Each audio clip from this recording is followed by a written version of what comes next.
afternoon. I'm Linda Goff, President of the New Mexico Jewish Historical Society, and we welcome you this afternoon to our fall conference in collaboration with the Texas Jewish Historical Society. This is our first time collaborating with them, and we hope it will be the first of many more to come. The Galveston Movement is a little known period in American Jewish history, but it had a major social, cultural, and economic impact, not only on Texas, but also New Mexico and throughout the Midwest. So we hope that the film West of Hester Street and our speakers and panelists will provide new information about this short but very important period of US history and immigration. So today's session will highlight the making of the film, behind the scenes with the director producer of the film, Aliam and Cynthia Salzman Mondell, and the relevance of their film in this time period 100 years later today. We'll hear from a group of panelists, the descendants of the Galveston Movement, whose parents or grandparents emigrated through Galveston and either remained in Texas or moved on elsewhere.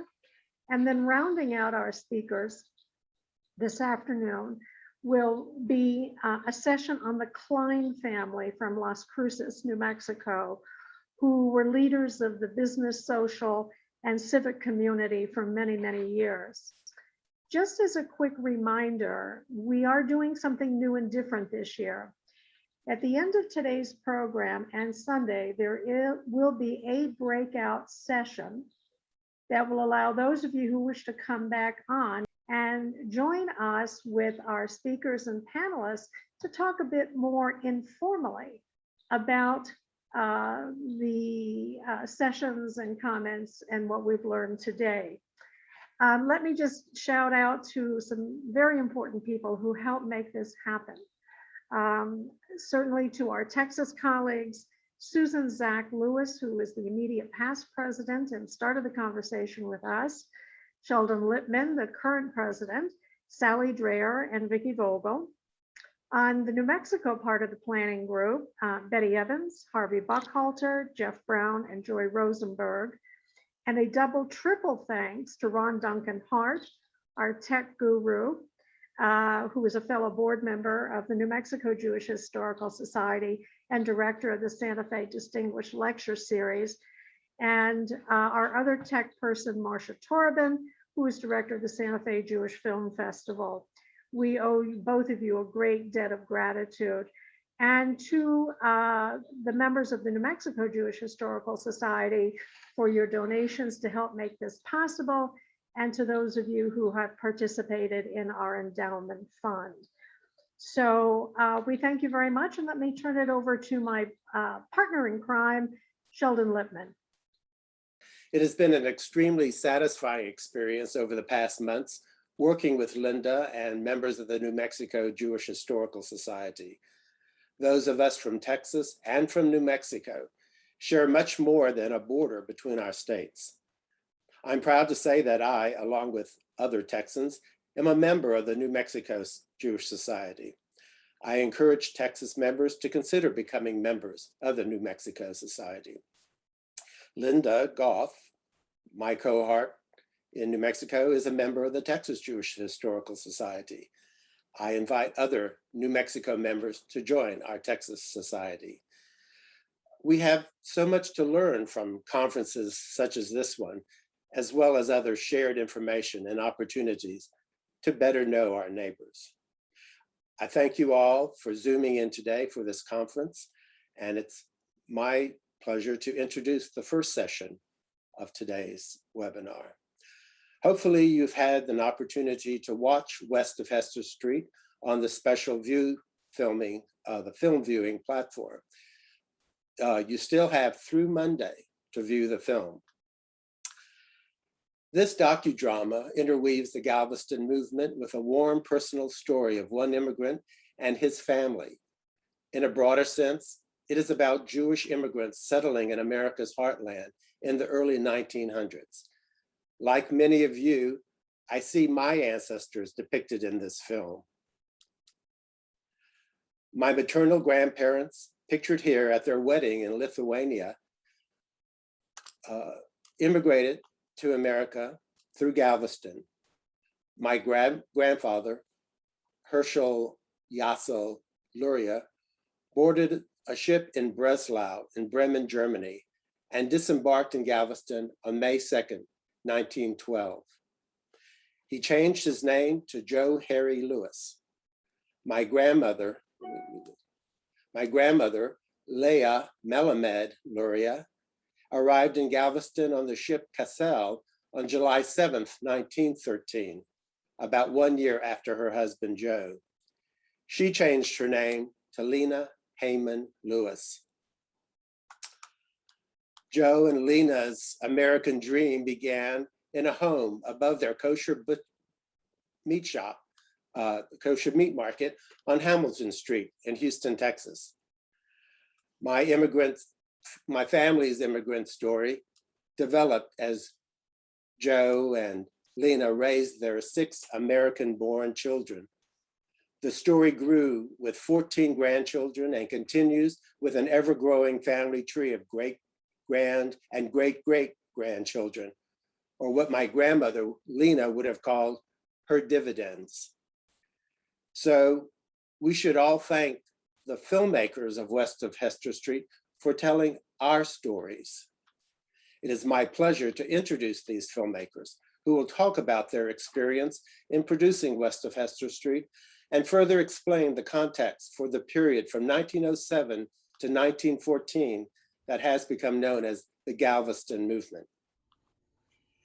Cynthia Saltzman Mondell is an award-winning filmmaker whose work throws a spotlight on the human condition, much like the personal journey of her family's struggle to cope with their father's 30-year battle with Parkinson's disease in Louie Louie, A Portrait in Parkinson's.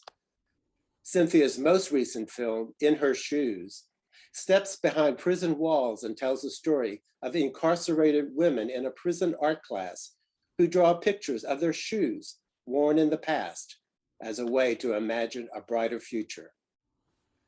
Alan Mondell has worked in film and television for over 50 years, and like Cynthia, Alan's work has a strong social relevance, such as The African-American Odyssey of John Cazale.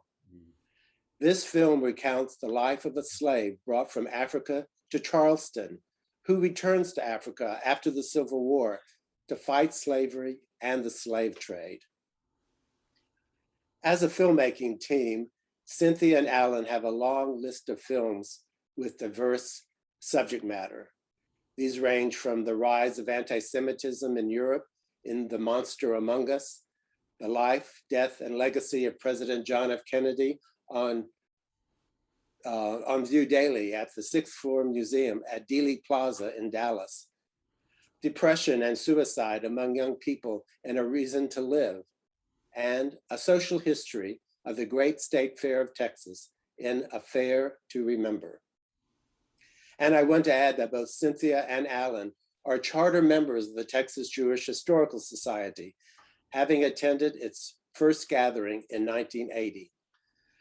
Please welcome Cynthia Saltzman Mondell and Alan Mondell. Sheldon, thank you so much for that beautiful, I wish I had it taped, introduction. I love it. Thank you. Thank you, Sheldon. That was wonderful. We want this to be, we can't see anybody, and it's sort of weird to be talking and looking at yourself and trying to relate something that a film that we tell you the story about a film that we absolutely love doing. And so the one thing that I would like to do is to invite everybody to, put your question, if you have any questions, to put it in the Q&A, and we'll keep checking, and we'll try to involve you while we're talking, so we're not just feeling like on Zoom we're talking to ourselves. And I want to interrupt, Cynthia. Even though you saw it at the beginning of the film, those of you who saw the film, I can't help but kind of open this discussion, although Cynthia has opened it, with the following. We were living in Vermont back in the late 60s and early 70s. We're both from Baltimore, okay? Born and raised there, both of us, although Cynthia's a lot younger than I am. But when we told our parents that we were coming to Dallas, Texas, those of you who were born and raised, particularly in Texas, would not have believed how our parents responded to that. Texas? I mean, are there any Jews in Texas? And we hadn't been to Texas, so we weren't sure, but it seemed like there were Jews. There seemed to be, as far as we could tell, a lot of Jews in Texas. But you can imagine how curious we were when we arrived here it was 1973, with a daughter who at the time was just 1 year old. So that was part of, the beginning for us of why we wanted to kind of make this film. Because too many people outside of New York or maybe Chicago and a number of places that I'm omitting, a number of those places, people would not have thought there would have been Jews in Texas. So to start the background of the film, before we even start naming names, I want to apologize to anybody whose name we leave out in our remembrances, because as everybody, we don't always remember everybody's name or contribution. So making a film is not, it's usually one or two people that are producing and directing it, but you don't make a film in a vacuum. You make a film with a lot of different people's contributions.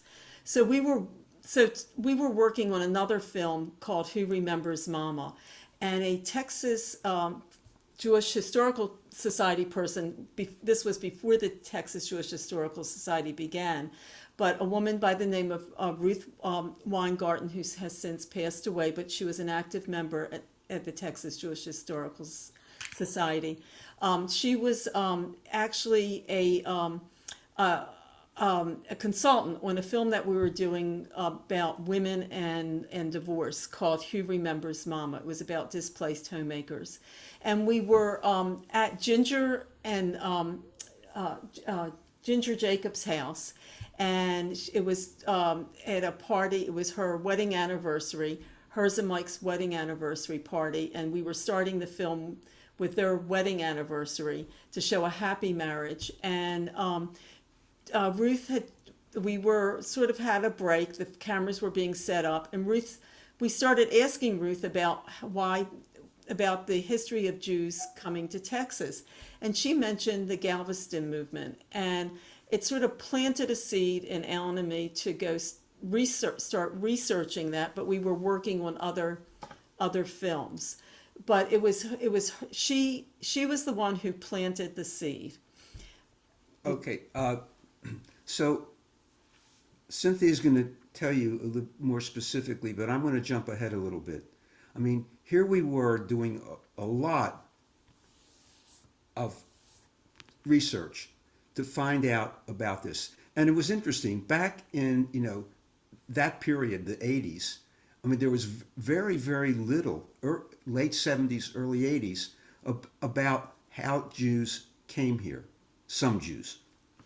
And so that kind of, fascinated us, how we were going to kind of to do this. So we decided, as we did our research, and Cynthia will tell you a little bit more about that research, we decided that rather than do the documentary conventionally, we would try to do it using some of the people who came here back between 1907 and 1914. And that's why part of the film, is reenacted. Okay, and so what happened is that there was absolutely nothing written about that we could find in one place about the Galveston movement, or we didn't even, or about what was the Galveston plan. So I think this would be really interesting. We wrote a grant to do the research. It was a development grant to the Texas Committee for the Humanities, and we got a little bit of funding. and we traveled around this parts of the state interviewing immigrants and the sons and daughters of immigrants. And we were all these different little towns, and we would go on the weekends, and we would, because we had a daughter that we had no family here, so we didn't have, somebody says they can't hear us. Trying to talk as loud as I can. So I hope that I hope you can hear us. We went around all these towns, and we tried to find people who came either through the Galveston movement, or who knew people, or who were sons and daughters of people through the Galveston movement. And we would take our daughter with us, and she enjoyed it because usually somebody would take her in the kitchen and feed her a lot of Jewish food, which she didn't get at home. So, and it was a wonderful experience just to collect all these stories. And that was part of the research. And we did go to Galveston, Texas, where we met the most wonderful rabbi there, Jimmy Kessler, who introduced us to all these people in Galveston, and was very excited about our project, and very encouraging, because he had always wanted to put together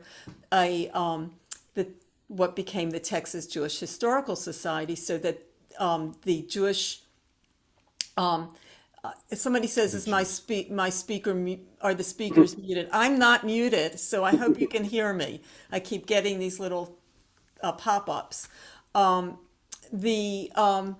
So basically, Jimmy was very, very encouraging, and I want to give him a shout out and a very special recognition.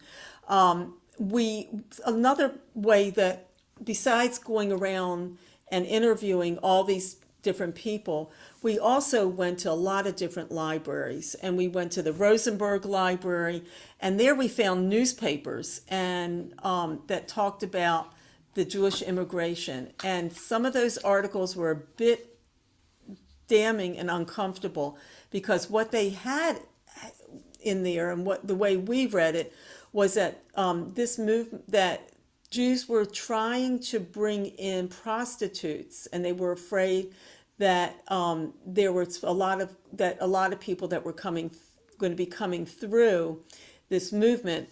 The Rosenberg Library is in Galveston, Texas. There's pop-up questions that are coming on our screen, so I'm going to answer them.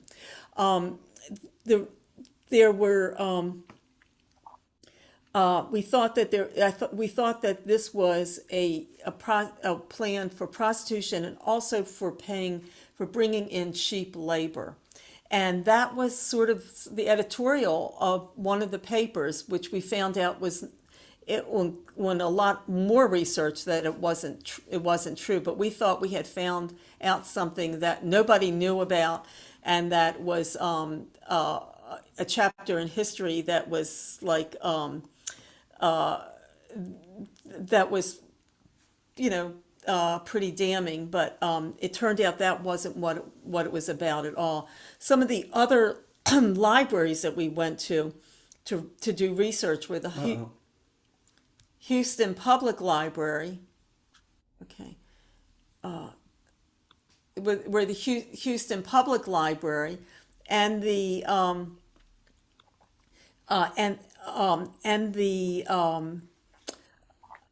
YIVO in New York. And we also went to a lot of the little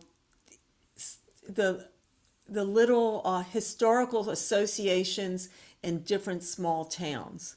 So there was quite a bit of research. We also went to all the different temples and synagogues in all these small towns, looking for people and looking for any research. And in our research, we were also looking for any archival photos, and we always looked for footage.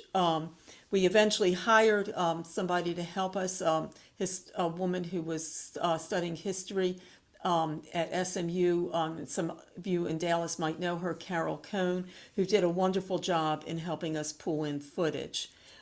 Did you want to say anything about the libraries? No, not so much the libraries. Okay. But I mean, the idea was to kind of to tell the story, but not to do it, with just talking heads. That is live.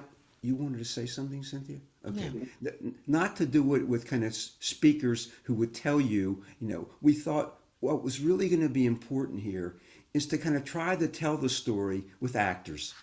And so we wrote the script. Can I back up a moment? Because I really think that it's important that you know some of the other libraries that we went to. Okay. Because I think that if people are doing research in Jewish history, that the Brandeis University had a wonderful library in Boston, and they were very, very helpful. I think it's part of the American Jewish Congress or American Jewish Committee library. And then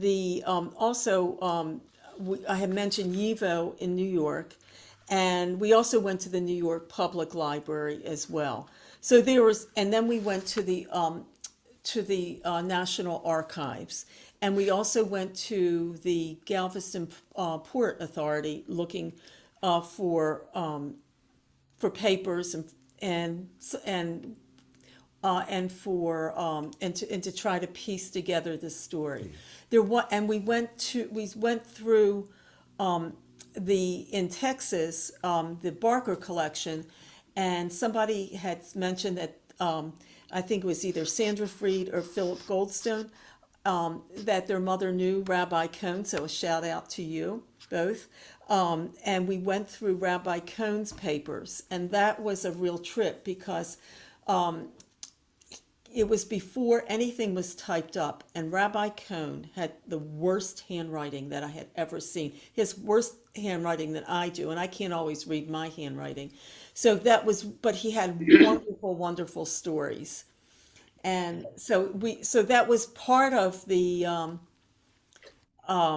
that was part of the research. And there was also, we went through in New York, we went through a lot of Jacob Schiff's papers, and it was there looking at the meeting notes that we saw that Jacob Schiff wanted to move the Jews west of Hester Street, and thus became the title of our film, West of Hester Street, which is now also the title of this conference. And one of the fun things for me, I grew up in a household. My mother and father spoke Yiddish, but they didn't speak Yiddish at the house. But when we went to see grandparents.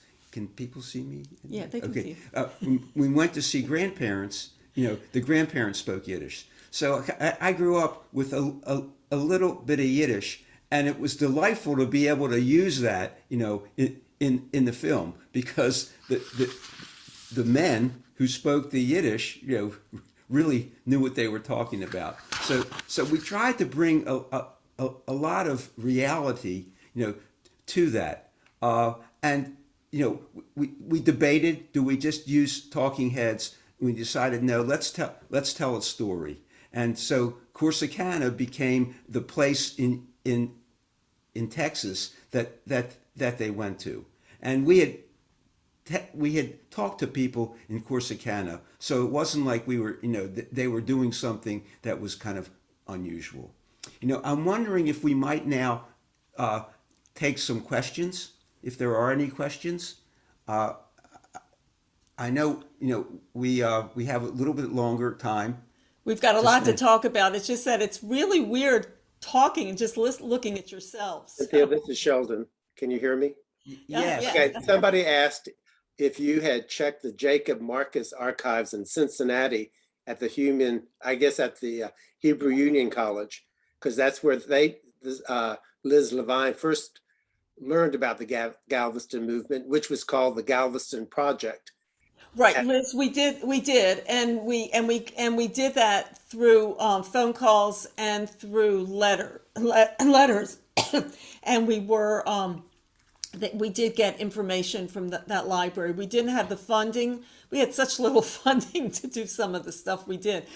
We didn't have the funding to fly out and to go through it, and I can't really remember why else we may not have gone through the papers there, but we did get some help from that library. is there any other libraries that because the library one of the of filmmakers' friends is a librarian, and librarians really know research and how to research, because if they don't have it in their library, there's interlibrary loans. If they are interested in a subject and they know people around the country who are interested in the same subject. So it's, librarians have been so helpful in all of our films. Hey, Cynthia, along those lines, Jennifer Lava asked, what library or archives had the most information about the Galveston movement? I guess Well, one, I'll say this: very few. I Well, mean, Jacob Schiff's Schiff's did papers because he had the papers, and Brandeis. but it wasn't until It was Marenbach. Well, Bernard. when we finished, go ahead. Yeah, no, you go ahead. When we finished the film, and a PhD came out with I guess Alan's going to go get it. His thesis, I guess, or his PhD. I don't know what you call PhD thing, called the Galveston Movement. It is wonderful. It's Bernard Marenbach. They can't see it. But yes, I can. And I think it became a book, and it's the University of Microfilms International, and we had checked there, for things. He did quite a bit of research, and this has everything that you would want to know. It would have saved us so much time. But I don't regret it, because you meet so many wonderful people along the way. I mean, while you're doing your research. you mentioned the Schiff Library, Jacob Schiff Library. Somebody, Deborah Friedman asked, how did Jacob Schiff make his money? Do you know? I don't have a good answer to that one.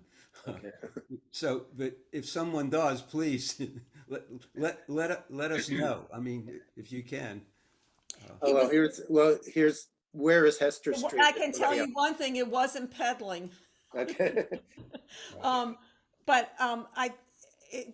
there another question? Well, somebody did ask, where is Hester Street?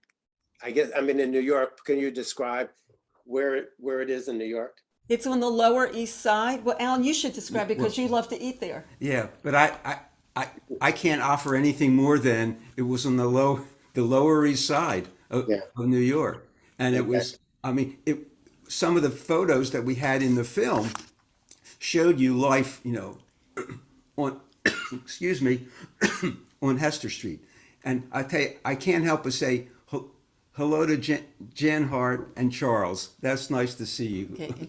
Okay. Hello.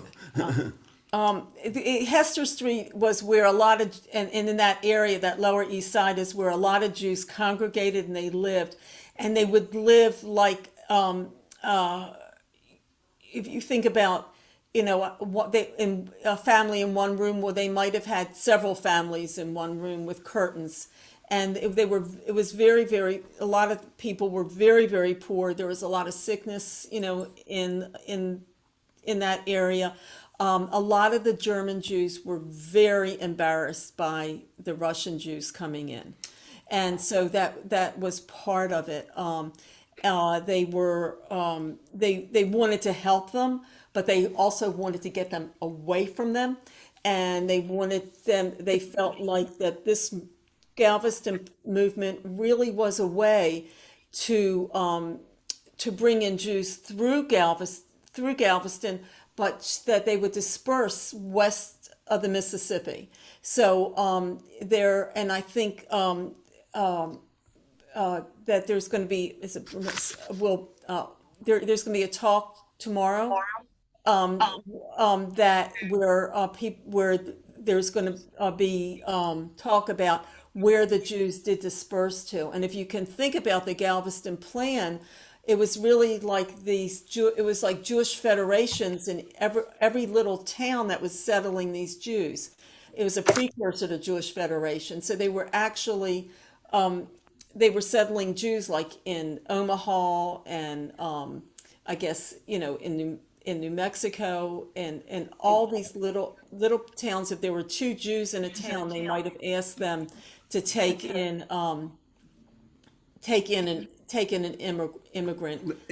Let me just say, By the way, Jacob Schiff was a major banker.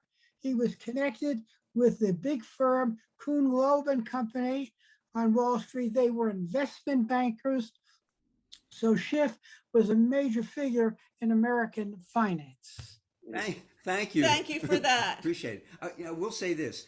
The first time Jews came from Europe to Galveston, Texas, it was 1907, and there was a boat that they came on, of course, and there were 1,500 Christians and 86 Jews. 86 Jews, and 2 were women. The rest were men. So I thought that would be sort of interest. I mean, I had forgotten about that until we were kind of looking at the film again, in the last couple of days. The other thing, and it was mentioned, and I don't know whether for those of you who don't remember, I don't remember a lot. 10,000 came during those 10 years. This 10,000 Jews. I would have imagined the idea was to have many, many more than just 10,000. And then to stay in Galveston for, a day, and then to leave and go to different parts, of the West. So. I guess one of the things. Oh, Sheldon, was there any more questions? Well, along those lines of what you were just saying, Philip Goldstone says, my grandfather came through Galveston in 1913 or 14. Is it possible he came, but that he was not part of the scheme and organization detailed in the film? I mean, I like the word scheme. Wow, Philip. Well, it was supposed to be called a plan, but it's possible. I mean, don't forget. I mean, we're Jews. We have mishpacha everywhere. If you bring in your cousins, you bring in your relatives. So yes, and that's what they were hoping, that when the plan in 1914, when it was over, Jacob Schiff really did not think of it as a failure that only 10,000 Jews came through. He looked at it as 10,000 Jews would bring in other Jews, and they would bring in family. So it's possible that, Philip, that your grandfather was not part of the plan, but it's also possible that he was. Do we have? Was there any? We have a couple of other things. Philip also asks, are there stories that ended up on the cutting room floor? If so, what are they? Oh, there is a story, but I don't know if we should tell it. Linda? In private. Let me just tell you, there was a lot of Jewish stories that I mean, if you really want some real, I mean, I'm sure everywhere has the stories. I mean, Jimmy has some stories, and then I saw some of those in Rabbi Cohen's papers. And if Jimmy's on, maybe, but this was not part of the plan, so I'm diverting a little bit. Linda wants to tell us something, I think. Yeah, just as a point of reference, for whatever reason, Philip Goldstone is actually Cindy Friedman, who is from Houston. Oh, I see. Okay. And, So come through Galveston. that came from Sydney. Okay. Not from Philip Goldstone. All right. Okay. That's his scheme or her scheme. Okay. As filmmakers, it's like really exciting to tell you about how we crafted this film. So I hope that'll interest some of you, because I mean, one of the things is that we took a really long time to think about what would be really interesting to our audience, and we looked at a lot of films where people were, as Alan, and I'm going to let Alan tell this. I'm going to let him. Go ahead about. No, go ahead. You please. Go ahead. Okay. So part of it. Will you just jump in? So part of it was that we thought that if people just told their stories and it was an interview after interview, that may not be as engaging as if we combined all these interviews into one person. So that's how we called it the Immigrant Story. And we found some very rich stories. One of this from a lot of different people, and then we base a lot of it on the story on Haskell Harelik's story. And I have to tell you because Haskell, Hamilton, Texas is where they settled. And David Hoffman is the one. I think that's your relative, David, if I'm correct. The Haskell, when we met Haskell, he was about 90 years old. He was in a 3-piece suit. He was in his store. And ladies, he had the most beautiful blue eyes. He was just the most charming, charming gentleman. And I mean, I would buy 20 pairs of shoes from him. Just so he was but he was a very rich storyteller. And we used a lot, and then they had an album that was like nobody's album that we had seen. So we used a lot of pictures from a lot of different people, including the Hareliks. Yeah. That's Harry Harelik's grandfather. Okay. Harry. Okay. And he's the ancestor of quite a few of us who are here today. Oh, really? Quite a few Hareliks?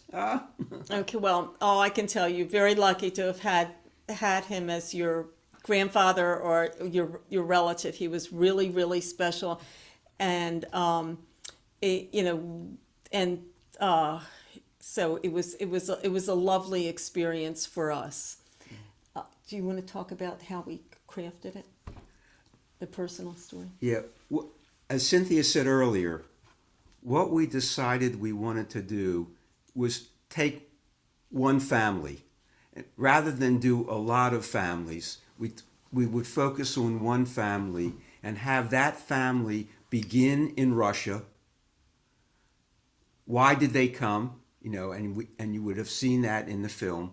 And they came, and they landed in Galveston, and the two characters. It was a father and a son. The mother stayed in Russia. They wanted to kind of get settled before they had any members of the family come over, and we felt like that was the way to do it, to personalize this as opposed to have a lot of people talking about the experience. And, it was a choice. We could have done it differently, but just at that time, we just felt like this was the way, to do this. So we picked the two of them, and they went off to Corsicana. And of course, you saw, what transpired, what happened to them while they were in Corsicana. And I think that experience, I would say fewer stayed in Texas, or at least certainly in Galveston, but they did spread out, through the West, and that was, again, part of the idea for the Galveston movement. So what we did is we intercut this personal story with the movement, and we had we decided to make the personal story told through photographs. So that's where we collected all these archival photographs, and then we reproduced them with a very wonderful person named Andy Reisberg, who gave us all these different sepia colors. I mean, he must have given us choices about 20 sepia colors so that everything would look cohesive, and we also hand painted. Had somebody hand paint a couple of the photos to for entertainment value, I guess, to bring you into the story, because we wanted people to really feel the emotion of every different part of this immigrant's life. We used music, and that was interesting because we thought only a Jewish musician would be able to, or a Jewish composer could do this, and we were wrong. And we had a wonderful Irish composer who met with us, and named Phil Kelly. Just, I love Phil. And he was a film composer and a musician. And there was a few women, I think it was Miriam Creamer and someone else, and I'm sorry if they're on, I can't remember your name, who came and sang for Phil Yiddish songs. Now, Phil was a very large man, and he sat in his chair, and these women were giving him it was such a wonderful day. They were singing their hearts out like they were auditioning for a Yiddish show, and they sang every type of Yiddish song possible, even the bawdy ones. So it was quite an interesting experience, it was really fun. For those of you, I'll interrupt. Cynthia's is a personal, story there. Just for those of you who might be interested, but I'll make it short. It took 10 days to film the live action, and then about 3 weeks to do the stills. And then it took a long time, to edit the film, a long time. And of course, what was such a wonderful experience for us was Sam Jaffe. I don't know, I think the Alta Cockers among all of you might remember who Sam Jaffe was. The younger will probably not. Sam Jaffe passed away. Probably one of the most famous pictures, films that he made was Gunga Din. But there were others. And but he was Dr. Ben Casey. Oh, he was one Dr. Ben Casey. Yeah, and as Cynthia reminded, he wasn't Dr. Ben Casey. He was the other doctor. Yeah. So anyway, he was delightful. I mean, to have that experience, and when we premiered the film in Dallas. And I can't remember the year, but it was a long time ago. But, yeah, he and his wife came to Dallas, and for the premiere of the film. So, and that was just a whole lot of fun for us. And he started Sam Jaffe started in the Yiddish theater. So he loved this film, and he was so wonderful, and he just loved that he was working on something Jewish. He was older. He was a little frail at times, but when he came to not when he recorded, but when he came to Dallas, but he just enjoyed narrating it, and he gave it so much. He gave the words we wrote. I mean, you write something and you're practicing it, and then you have a real actor read those words with the heart and soul that he did, and it just made everything come alive. So we just loved working with someone like Sam Jaffe. And the other part was the wardrobe. And Rondi Davis, who just recently passed away, who was the wardrobe designer on several of our films. And she researched what everybody would be wearing at the time. So she was the one who collected and designed all the wardrobe throughout the film. And the immigrants were walking around in 90 to 100 degree weather in downtown Dallas in wool suits, and they were sweating all over. I mean, they loved it. The actors loved it. I mean, it was really, really hot. And and Rondi just kept saying, they look real. This is what they would have looked like. They would have, and she didn't use the word schwitzing, but they were schwitzing. And but she made, the funny thing is that she couldn't find enough period shoes for everybody. So she would hover over all the actors, and when you change scenes, she would grab those shoes the first thing so that she could get the shoes, whether they fit or not, to the next actor. So, I mean, there's some of the kind of things that when you're working on a period film, they mean a lot, and they're just little stories, but they're little stories that really do affect the filming of your film. Somebody Yeah. asked us, excuse me, Sheldon, were you Yeah, talking? well, Brian Stone asked the question, how did you cast the film? Because the actors were perfect for those roles. Dead ringers, every one, he says. Well, go ahead, Cynthia. Well, we did cast, I mean, Rabbi Cohen to look like Rabbi Cohen, but also was a Jewish man who, well, surprising that he looked like Rabbi Cohen, he was Jewish, but he also spoke Yiddish.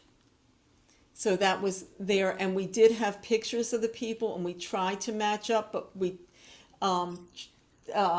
and we tried, so, one of the actors, looked more like the character than was an actor, but there's certain things that you do in filmmaking, but we really did look like, and then the immigrant who was deported, do you want to talk about him? No.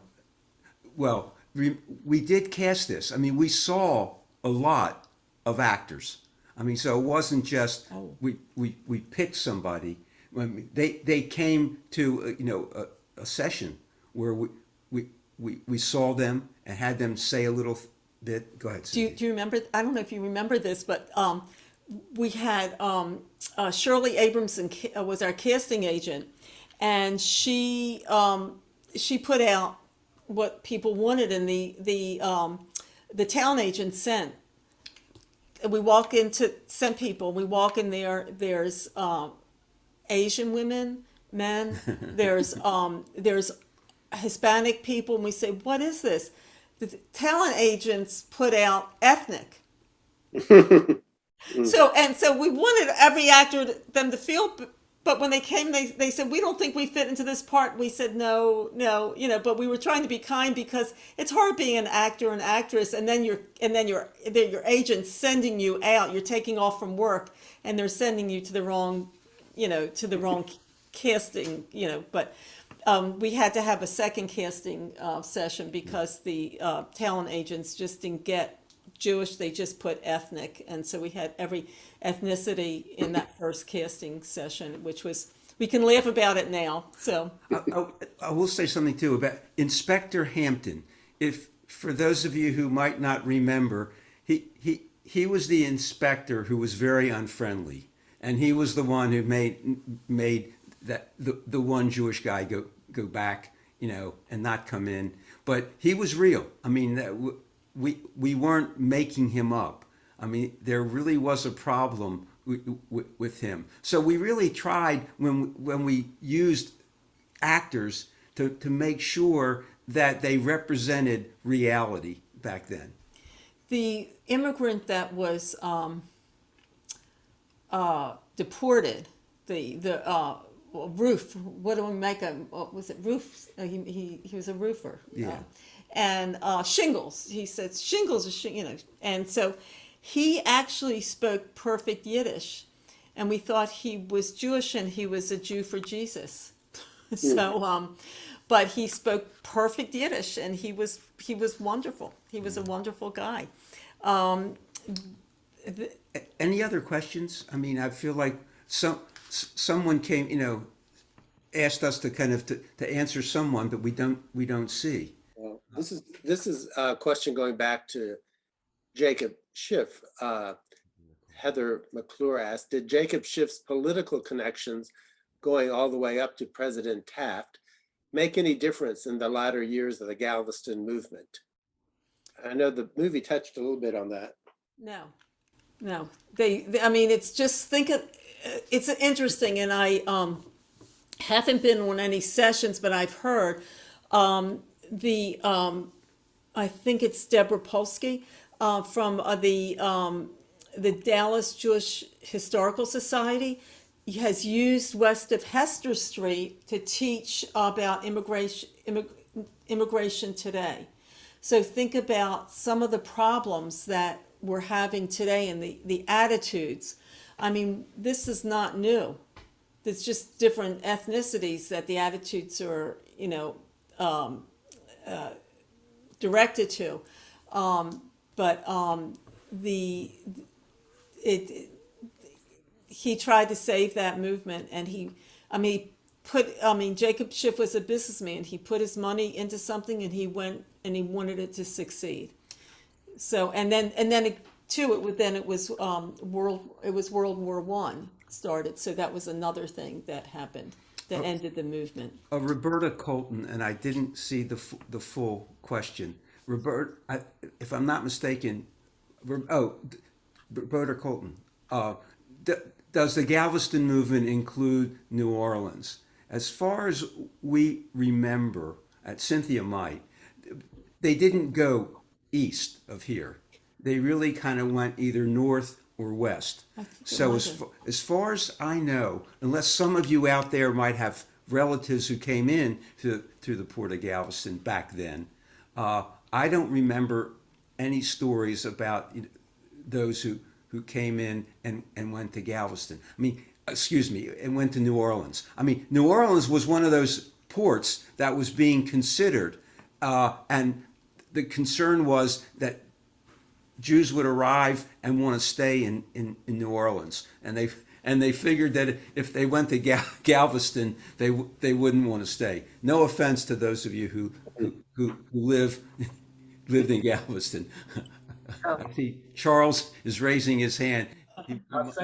I think records on all of the immigrants and where they went are at the URJ.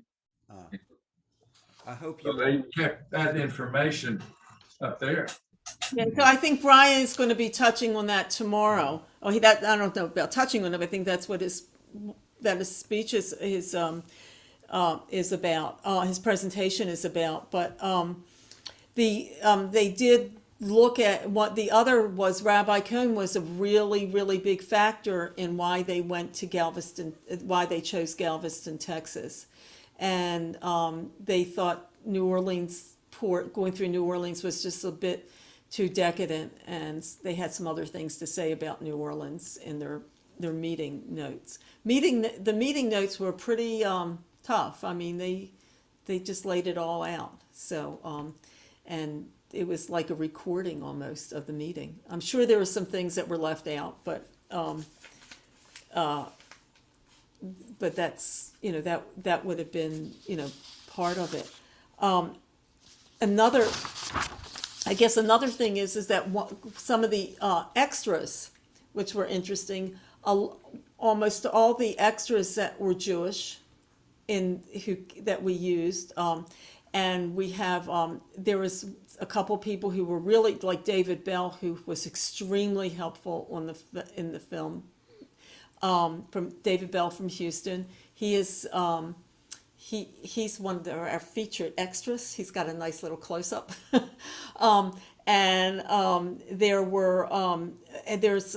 There was one extra who was a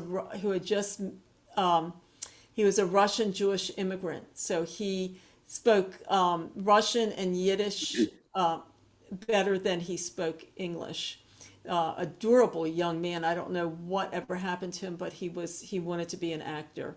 So this was his first role in a film. I will say something else too. Our parents, and you saw it in the film, and then I mentioned it at the beginning of this. Our parents really were concerned about us coming to Dallas, Texas, because there wouldn't be many Jews. So I will tell you this. After they saw this film, they felt much more comfortable about us living in Dallas. So we had an earlier question of what brought you to Dallas or to Texas in the first place. That was an earlier question. Oh, okay. Well, Cynthia and I were as I said, we're living in Vermont. I was writing the great American novel, which has never been published. Cynthia was writing the great American screenplay, which hasn't been shown at this point. But we were living on a friend's farm.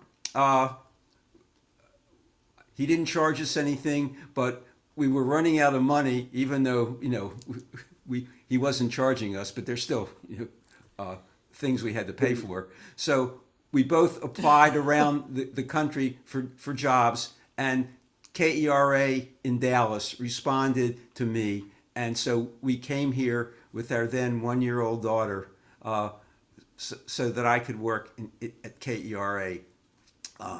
And then I stayed there for about 5 years, and then Cynthia and I decided that we'd like to work together. So in 1979, we set up Media Projects, which is the nonprofit. And I've told you more than you probably really needed to know. No, I would have cut to the chase. KRA hired him, but we now have a 9-year-old grandson who was born named Juan Jose, who was born in Texas, so it was in Dallas. Linda, I know you can hear me. I don't want to overspend, our time here. You still have 15 minutes. Oh, okay. Okay, Good, great, good. Okay, great. so there's a couple of questions here. What was the total number of people who came through the Galveston? There was 10,000 people from an anonymous attendee asked that who came through Galveston during the movement. Sheldon, is there any other questions? Well, Deborah Friedman asked, did the Galveston movement end primarily because of government pressure restrictions fueled by anti-Semitism? I think it was dwindling, and what killed it was World War One. Yeah. There's another question from Rachel Cockerell, and that is, did you tape your interviews with the Galveston immigrants, and what were they like to speak to? Oh, whoever we spoke with were terrific. I really, if they agreed to speak with us, they were charming. And good storytellers. So yeah, that was not a problem at all. We were really, our film was a better film because of the people who allowed us to kind of come and talk with them. So I hope that answers that, but we were very, very satisfied.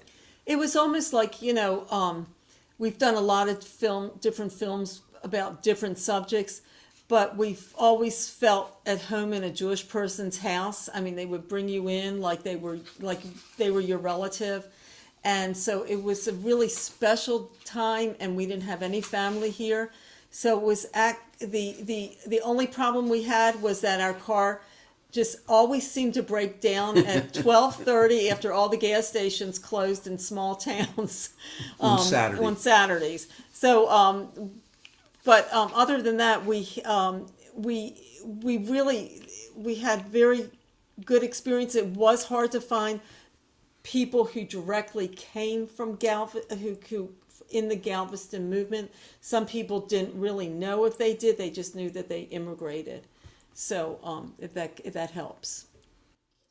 Can I just ask a follow-up, which is, were there any particular Galveston immigrants who were memorable for you to speak to? Well, as I said, Harry Harelik was. He was extremely memorable to us. Hamilton, Texas. In Hamilton, Texas, yeah. And he remembered a lot, and he was a good storyteller. Somebody did ask where Hamilton is in relation to Galveston. Do you remember?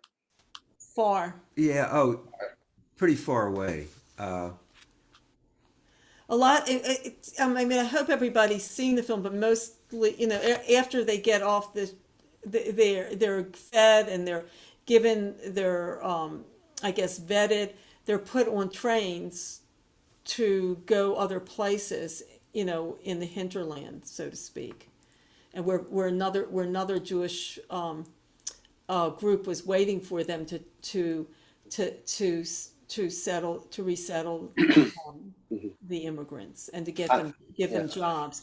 Well, some of the big problems with the immigrants were that they did. A lot of them were not educated and they weren't trained to do anything. So a lot of immigrants became peddlers because that's all they could do. That's what they could do, and they made a pretty good job doing it. Well, I have something I wasn't clear about. In the early days of the movement, was money from Schiff actually paying the shipping, the fees of the immigrants? I mean, was he covering that $49 ocean crossing fee, or did the immigrants still have to come up with that money on their own? I know that was a problem with the government, but was Schiff actually subsidizing some of those tickets? Yeah. I don't know. Oh, okay. That I can't tell you. Okay. Yeah. Nor can I. I don't remember. Okay. I don't remember. But I can look it up in Marinback. Yeah. As far as my grandparents, they paid their own. They paid their way. From Russia. from Well, it Russia. sounded like everybody was raising money, but I never knew exactly if that part of that his the money he put in was going to help subsidize some of those tickets. Oh, well, okay. Okay, so somebody, I see a question, how was the film made? I'm not, the film, in terms of, we're filmmakers, and it was made on 16 millimeter film, and we were hoping that some of our answers, some of the things that we talked about, the music and the casting, and how we actually just, did the script, how it was made.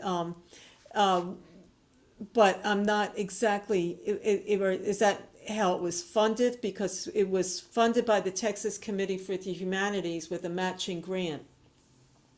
And we thought that it took us 5 years to make this film, because I guess a year of research, another year of actually putting it together, but it took a long time to raise the money. We thought we had a wonderful, oh my gosh, I'm so glad this question's been asked and I'm interpreting this way, because I want to mention our associate producer, Elsie Pearl. She was, she lived in Dallas. She was my mentor. She was on our board. We're with the nonprofit organization Media Projects that we founded. And she helped us raise the money, and she would have parties, and she had a party in her home where we had, a Jewish actor, and I'm sorry I'm not coming up with his name. It was Frida Gale Stern's husband who did readings from our script, and we tried to tell people how we were making the film. And then we went to Houston and we raised some money there. There were some wonderful people there that also put together. So we did house parties to try to raise money, and we looked through grants and for grants to put together the funding. And the Texas Jewish Historical Society was also very helpful. So I hope that I'm not sure that answers Helen's question, but I hope that it does. And if you want it deeper, you can ask us later. There is a question that I think this is always I think this was explained in the film. Do you know whether the immigration authorities in Galveston tended to change the names of Jews?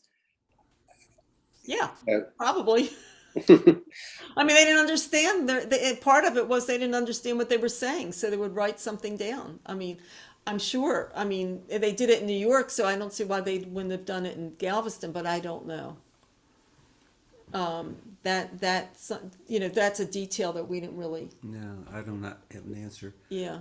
Heather McClure, wait a minute, don't go. Heather McClure asked, how did you find people to interview for the oral history research interviews? Okay. We just asked a lot of questions. We really did. I mean, we talked to people and said, do you know this person? Do you know that person? Do you know someone who might know? So we just did a lot of research that way. We just asked. We also put, and I found this, we had, some of you might remember the old typewriters where you actually put like that black carbon paper so you had duplicates. So we had duplicate copies of, on like really thin paper, of requests to different synagogues to put it in their bulletin we would try to spread the word any way we can what we were looking for. And if you can imagine, because now on the internet it would be so easy, we could go to so many different groups, and that's why. And this is a plug for the Texas Jewish Historical Society and the New Mexico Jewish Historical Society. This is why these societies are so important, because you are preserving history, you are reaching out into the community, you do have access to so many of the stories that we had to dig so deeply for, and that so many were lost. When you think about it was 1907 to 1914. We were looking for people in 1980. Those people would have been deceased. Who would have remembered, or who came over. If they were like 20, they would have been 100 years old. So that's why, it's so hard to pinpoint, some of the people that we, some of the immigrants. So people who are part of this society or thinking about becoming members, please do become members of the historical societies, because they really are important in preserving history. Ann Ackerman asked, the photo of a religious class in film went by quickly. Was that at Tifereth Israel in Dallas? I don't remember. Oh, good, Alan. I wanted to answer you. Yeah, okay. You included a photo of the Krakauer Zork family of El Paso when the issue of the Reformed Jews from Germany on the left of the synagogue, while the newer immigrants were on the right. Where did you get that photograph? We would have to look that up, but we had rights to all the, Susan, we had rights to all the photographs that we used. We had to. In fact, we wanted to there was a famous Jewish photographer in New York who's deceased, and I cannot remember his name. And he's photographed all these Jews in Europe, and we talked to him. He was not open to talking to us, and let's leave it at that. So we had to find other pictures like his pictures. This is a wonderful, wonderful photographer, but we weren't able to use that footage. But we did find those stills that he used, and I cannot remember his name. But we did find other photographers, that weren't as well known as stills that we were able to use. And I think we found those stills at UVO. And then we got a real find, because we got archival footage from a filmmaker in New York, and he had just finished a film about J.C. Penney, and told us where we could get all this archival footage of American life at the turn of the century, and we were able to get that at the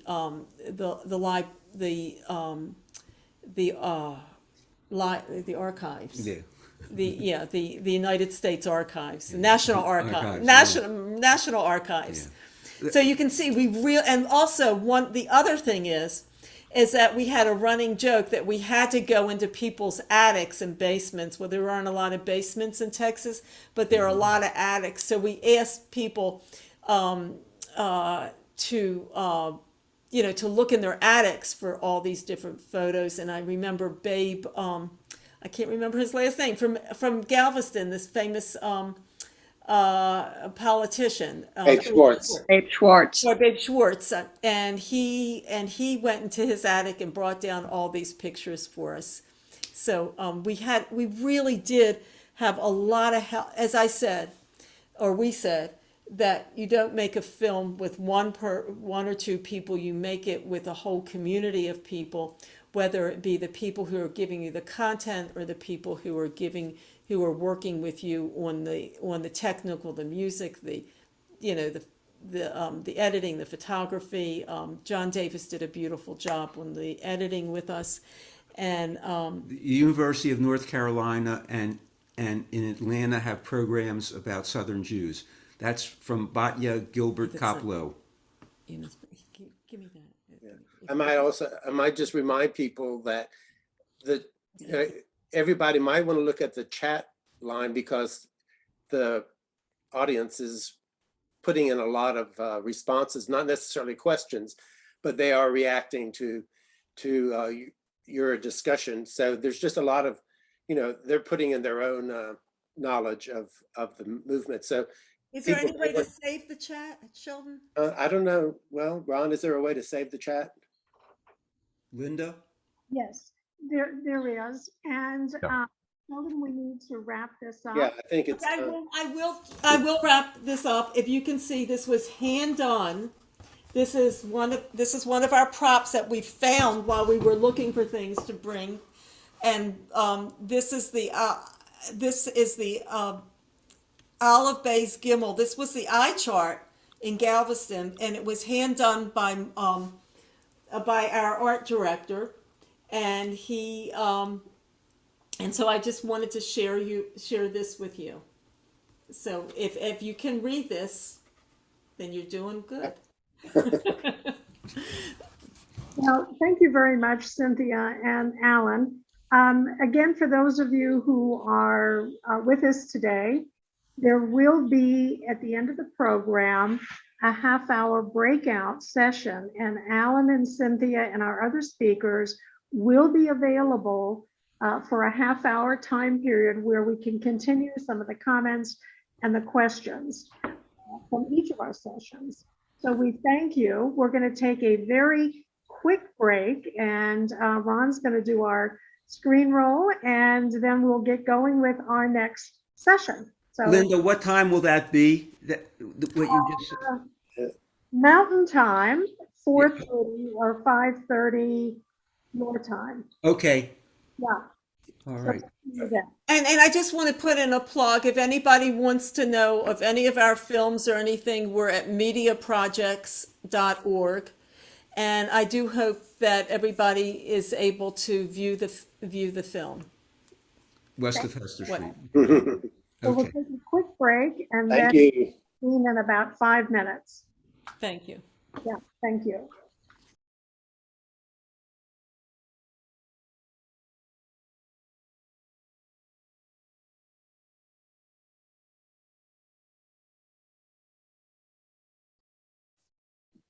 Well, welcome back, everyone. And we hope you enjoyed our opening keynote session with Alan and Cynthia Salzman Mondell. Again, they'll be back later this afternoon as part of our breakout session. It's my pleasure to introduce Vicki Vogel from the Texas Jewish Historical Society, who will kick off the next session. So Vicki, let me hand it over to you.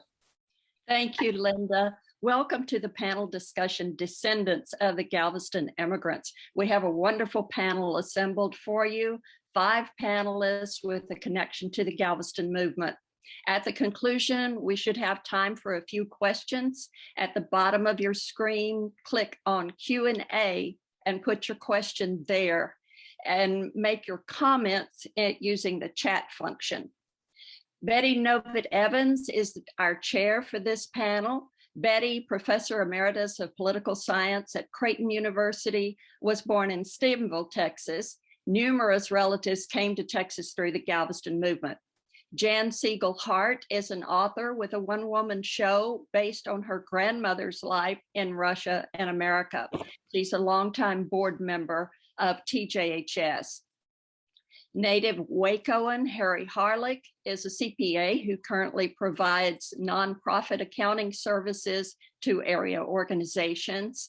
David Hoffman is a former board member and officer of TJHS and a retired architect. His grandfather came in through Galveston.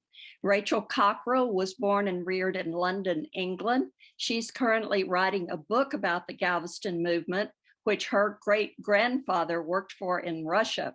So he might have helped some of your families come to the United States. Go, Rachel. Okay, I will go. I'm going to share my screen because I've got a slideshow.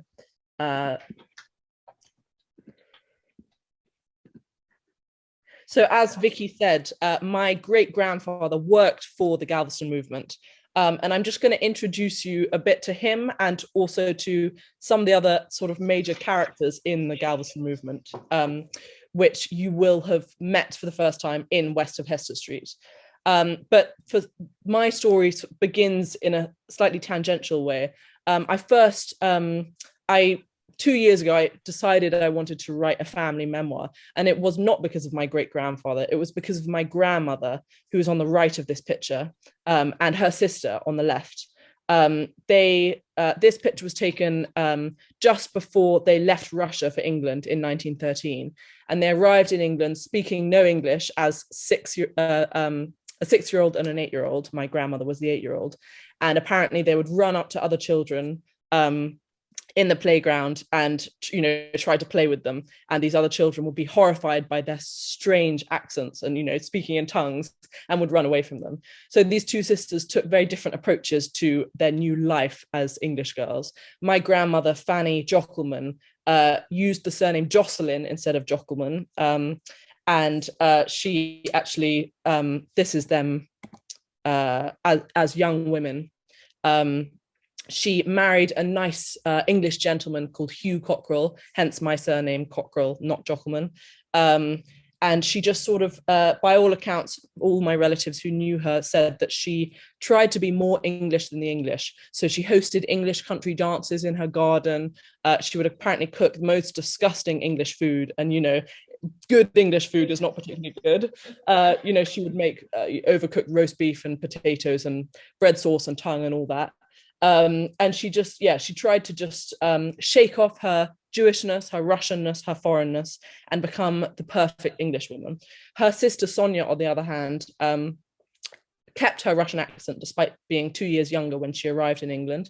When she would play the violin, and she would play the Israeli national anthem. That was the tune she would play most often. She married a Russian Zionist when she was 23, called Yehuda Shlomovich, who left Russia age 17, and when he left, changed his name. But, you know, just like many of your ancestors, leaving Russia, changing your name, it's quite a common thing. But unlike your ancestors, he didn't take on a more Western sounding name.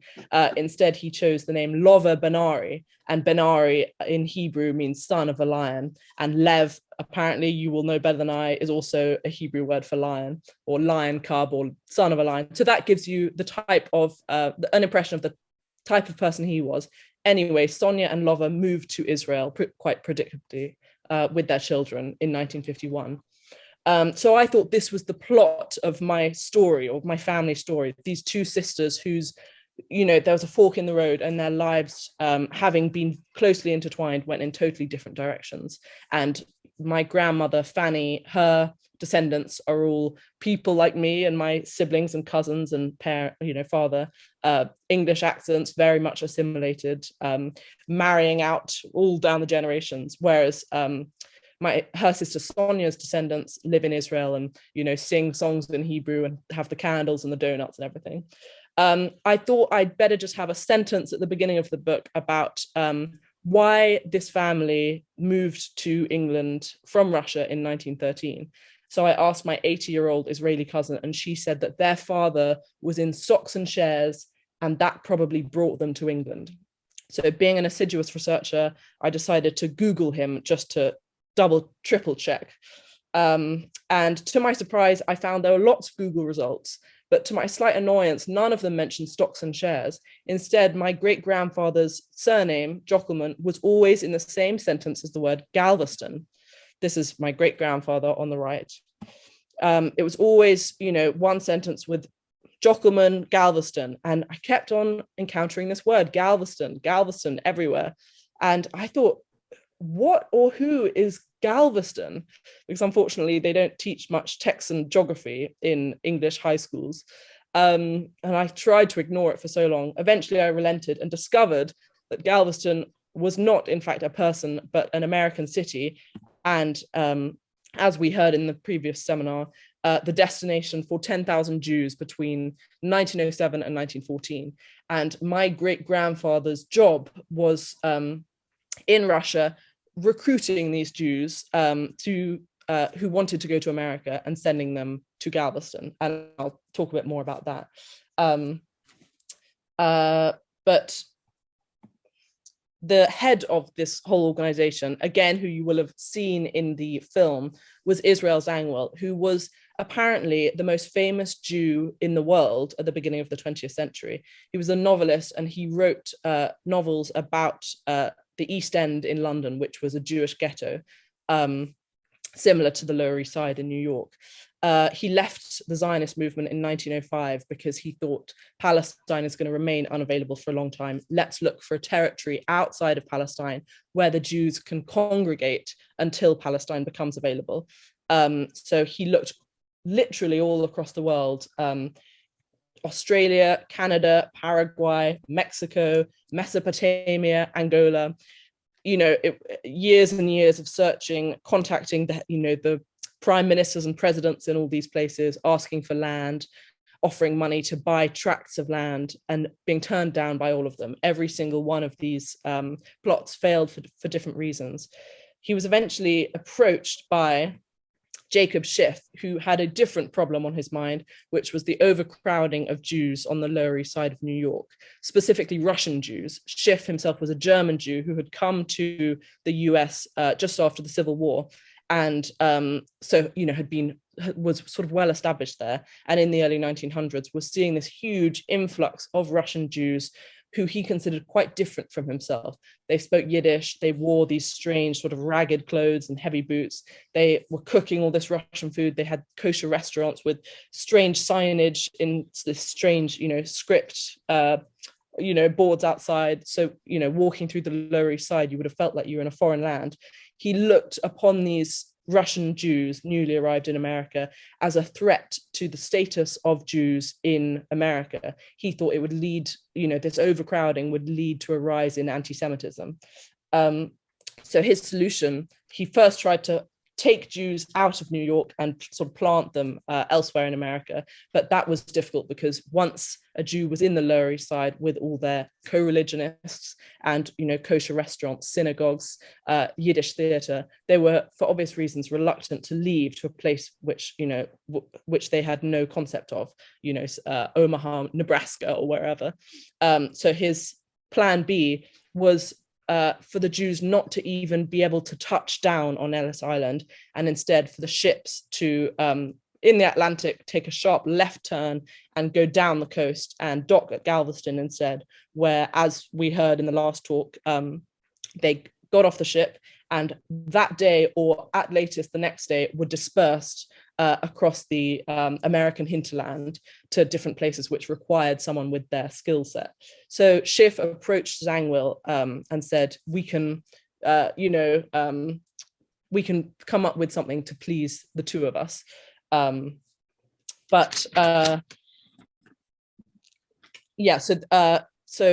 Zangwill sort of reluctantly agreed to this plan, and Zangwill was the head of the European branch of the Galveston movement, Schiff the American end, and my great-grandfather the Russian end.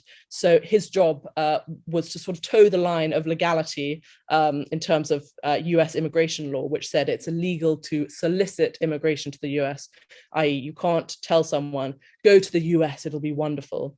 Instead, my great-grandfather had to find Jews in Russia who were already planning to go to New York and tell them, why not go to Galveston instead? And apparently their faces would fall when they were told this, and they would say, Galveston, but I want to go to America, because they thought New York and America were synonymous, and both of them were the name for a small town in the New World, which all their friends and relatives were, writing these letters from about how wonderful it was. And my great-grandfather would also make trips to Bremen to sort of see off the ships and make sure everything was going okay. The thing that I find most interesting about the whole movement is that Zangwill, the head of the movement, was really quite ambivalent about the whole thing. In public, he was making these grand speeches about how the great American West is the new homeland for the Jews, while in private, he was giving interviews to American newspapers, the Herald and others, about the Galveston movement and saying, if I had it my way, not a single Russian Jew would enter America. The stronger force always absorbs the weaker, and most sort of powerfully, I think, America is the euthanasia of the Jews. So just before I hand it over, I want to ask, as Vicky mentioned, I am writing a book about the Galveston movement and my great-grandfather's work for it. So if anyone has a ancestor, grandparent who came to America through Galveston, please write in the chat or contact Linda or Vicky, because I would love to speak to you. Anyway, America, the euthanasia of the Jews, that is something I want you to sort of ponder and ask yourself during this panel. And I want to ask Betty, do you think Zangwill, as a descendant of a Galveston immigrant, do you think Zangwill was right? Is America the euthanasia of the Jews? We will take about an hour to think about that. For sure, Texas in the early 20th century was not the promised land. Now, more than 100 years later, we, the descendants of Galveston immigrants, are still asking Rachel's question: was immigration to Texas the euthanasia for at least their Judaism? We're four cousins representing three different branches of immigrants from the poor and cold villages of what is now Belarus. They would have called it White Russia, to the poor and dusty villages of Central Texas. All of us grew up among our grandparents. They left us letters and tapes and documents and mountains of original sources from which we base what we're saying today. We're going to begin by discussing the immigrant generation and then move to the ways their stories played out for their children, our parents, and finally for ourselves and our children and our grandchildren. David Hoffman will begin with a PowerPoint he put together out of the hundreds of pictures that our family shares. Afterward, Jan Hart will talk about the immigrants' lives once they arrived in Texas. And then we're all going to briefly reflect on their changed religious lives. So on to David. I have the privilege of introducing the major players in the story of our families.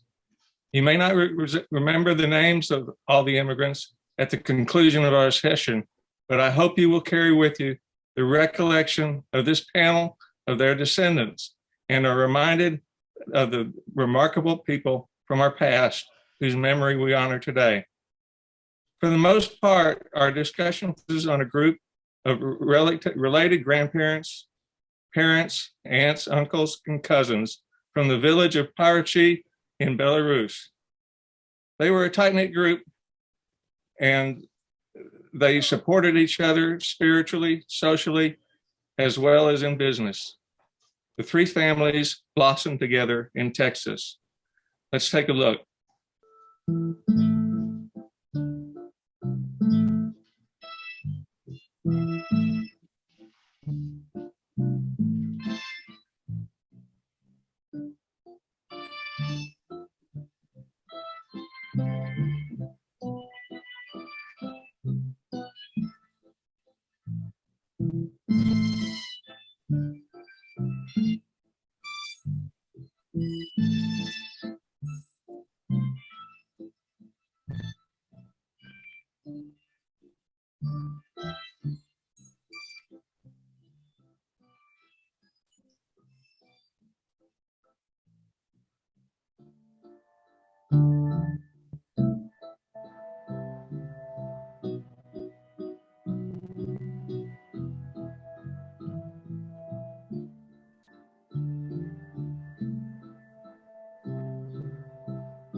Thank you, David.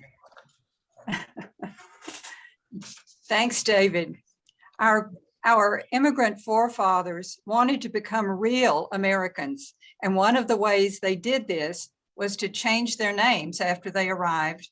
Harelik became Harelik, Ephraim Zalman became Charles Hoffman, Malowski became Mello, Komisarchik became Comer. My grandfather, Velvel Astanovitsky, shortened and Americanized his name to Wolf Haskell or W.H. Novitt, while Hannah became Annie. To avoid being conscripted into the Russian army, as said before, he cut off his big toe. This bought him some time to make arrangements to escape to America. Soon after marrying Hannah, at the age of 22, he arrived in Galveston in December 1907, traveling to Fort Worth to live with another Jewish family, the Katzenbaums, and began learning English. After close to 2 years, Hannah, her brothers Morris and Haskell, and her baby Fega, later known as Fanny, joined him, sailing from Bremen, Germany, and arriving in Galveston aboard the steamship Cassel on November 20th, 1909. She was 23 years old and had been earning a living as a seamstress. Since Fanny had the measles on the trip, they were quarantined for several days until her bumps disappeared before they could join my grandfather in Fort Worth. My grandmother told me she began learning English from Mrs. Katzenbaum, but when her husband teased her about her English, she was horrified to find out that Mrs. Katzenbaum spoke with a lisp.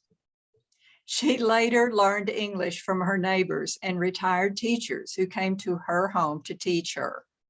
They felt that the best way to learn the language was to come to a small town, peddle fruit, and make contact with people.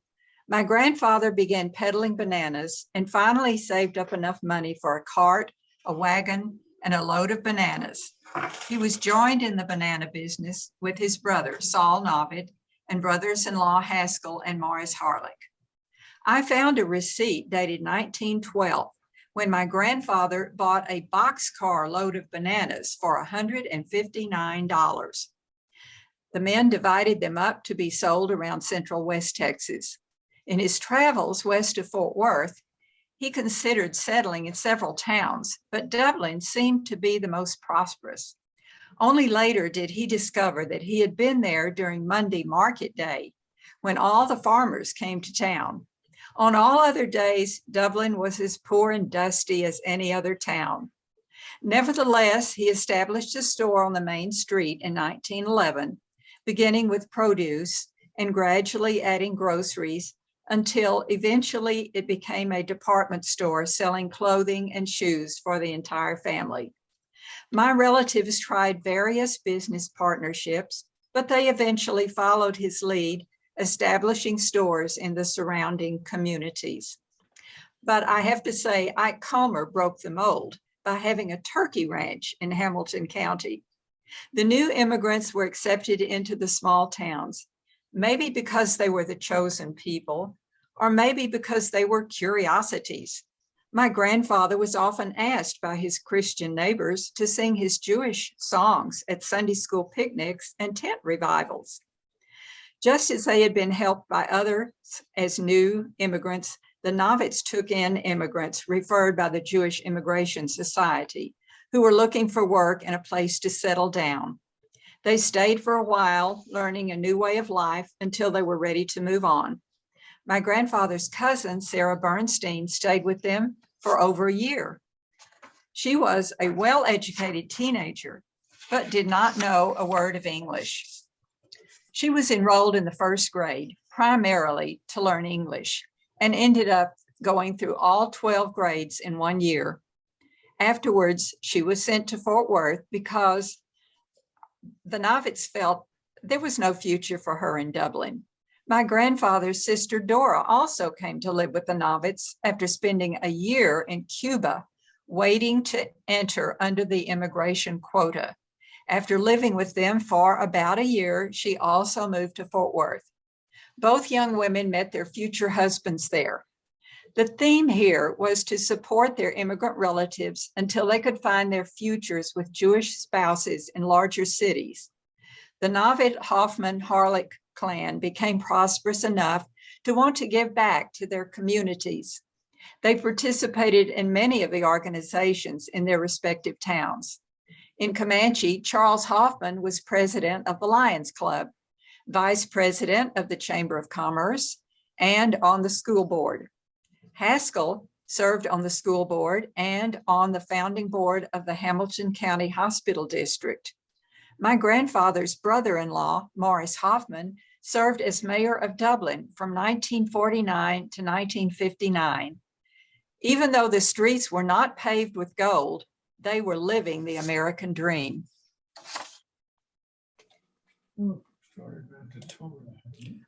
My grandfather was Haskell Harelik. Thanks to the Mondells for their wonderful remembrance of my grandfather. Haskell, or Pop as we called him, was reared in a Russian Jewish Orthodox home, so rituals were certainly a regular part of his life. His parents wanted him to be a rabbi, and he began preparing for that. I can still recall as a very young child seeing my grandfather davening in our Waco, Texas synagogue. He read Hebrew brilliantly and sang centuries-old tunes without hesitation. To this day, I still lightly tap my chest while citing the confessional on the High Holy Days, just as my grandfather did. For many years, until just before his passing at the age of almost 100, he recited the full book of Jonah and the Whale for Yom Kippur services at our synagogue. But back in Russia, things changed my grandfather's path to the rabbinate. Anti-Semitism from the Tsar and his military initiated horrible pogroms, and Pop joined the opposition, meeting in the woods outside Parichi, or Paritz as he called him, to plan fighting back. My great-grandparents worried that Haskell would be killed or conscripted into the Russian army.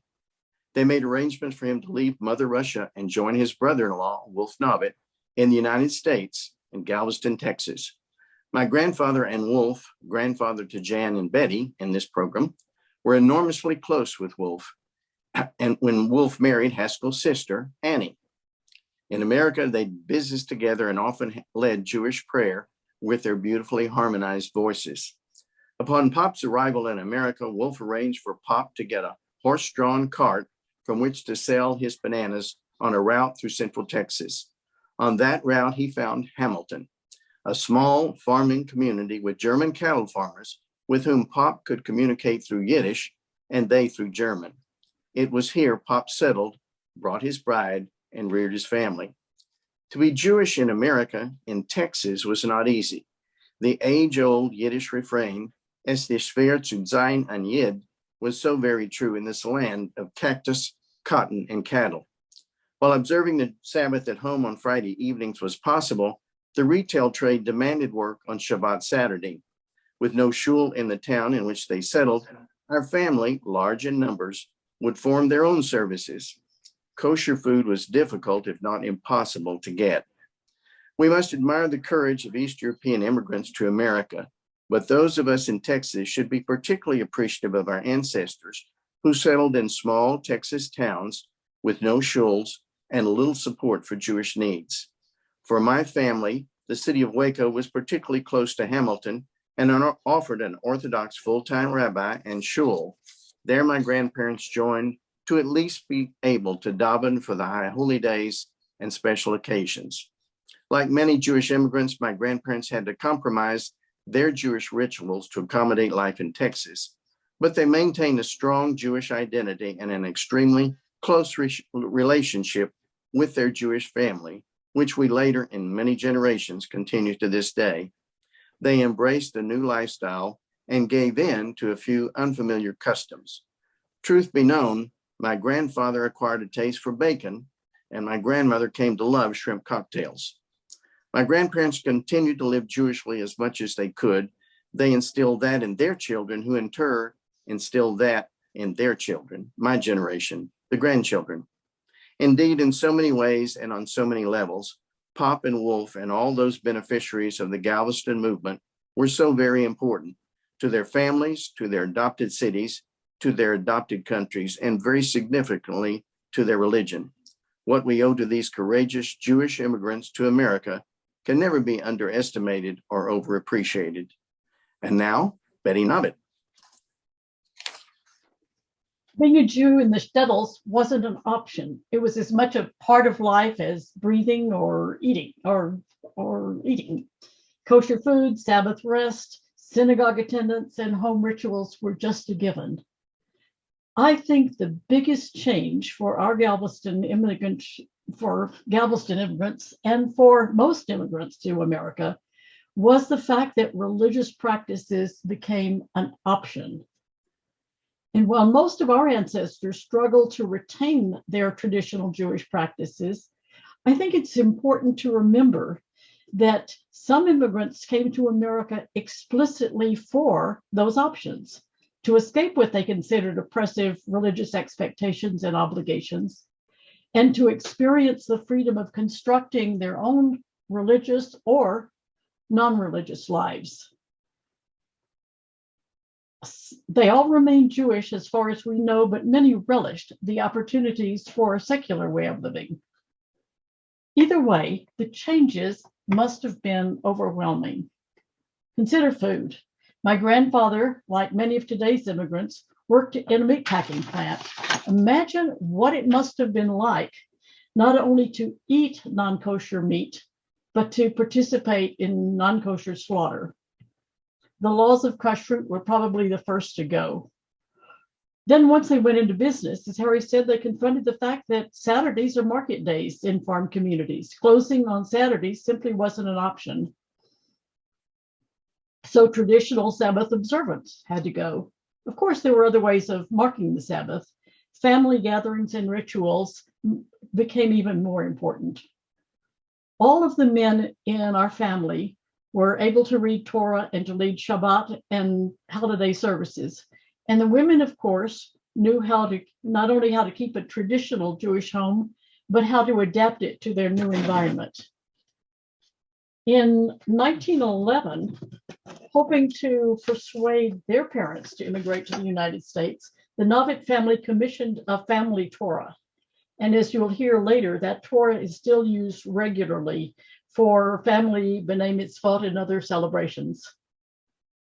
Without access to organized synagogues, our dispersed family members tried to establish their own. We recently discovered that a Dublin newspaper article from 1937 reporting that the formation of a Jewish congregation it's consisting of family members from about a 50-mile radius that was scheduled to meet about once a month in my grandparents' home. None of us remember anything as formal as regular family services or a synagogue, but all of us remember holiday and Shabbat celebrations there.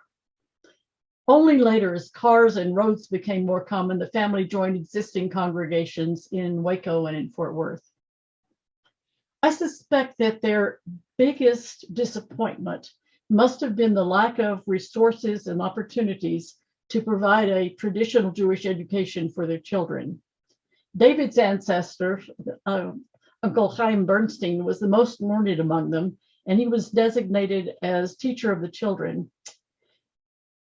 If my father is any example, his efforts were mostly wasted.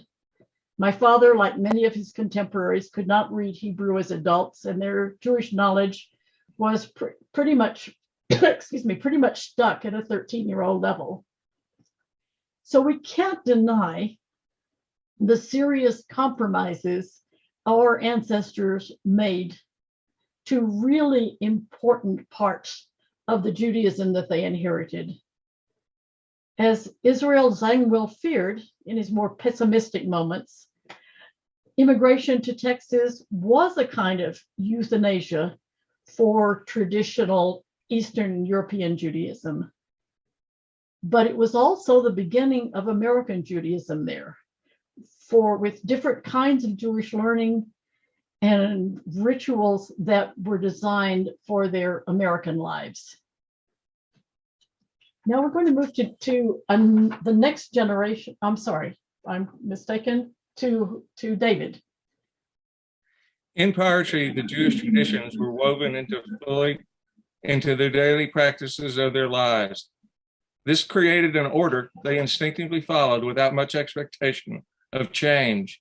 In Texas, there were a myriad of new things to consider and many challenges to overcome, making changes inevitable. When Charlie Hoffman, my grandfather, left his hometown in Poland, he was rejecting his father's plan for him to become the next great rabbi in the community. He was well trained in Judaism, but he did not want to have a lifetime of predetermined commitment. His interest in the daily practices quickly waned in Texas. The move to America had opened the door to a drift away from the rigidity of his Jewish tradition, and he supplanted it with his family, his community relations, and his business. Chaim Bernstein, my great-grandfather and Charlie's father-in-law, was yeshiva trained and held on to the rituals of his faith. He tried to convince Sarah and Charlie to let his 3 grandsons come to Fort Worth, where he could teach them Hebrew so they could each have a bar mitzvah. Sarah and Charlie could not close the store on Saturday, so there was no time for such things. Klein was observing a radical change in family priorities, now with an emphasis on the success of the boys in their secular world rather than their religious studies. His concern for the new generation, his grandchildren, was that America would be a powerful diversion for young Jewish minds and compromises would be made at the expense of tradition. He was a Zionist, and I'm sure he believed if they had only gone to Palestine instead of Texas, things would have been different. Different, yes, but better, it all depends on whom you ask. Okay. Dan, are you next?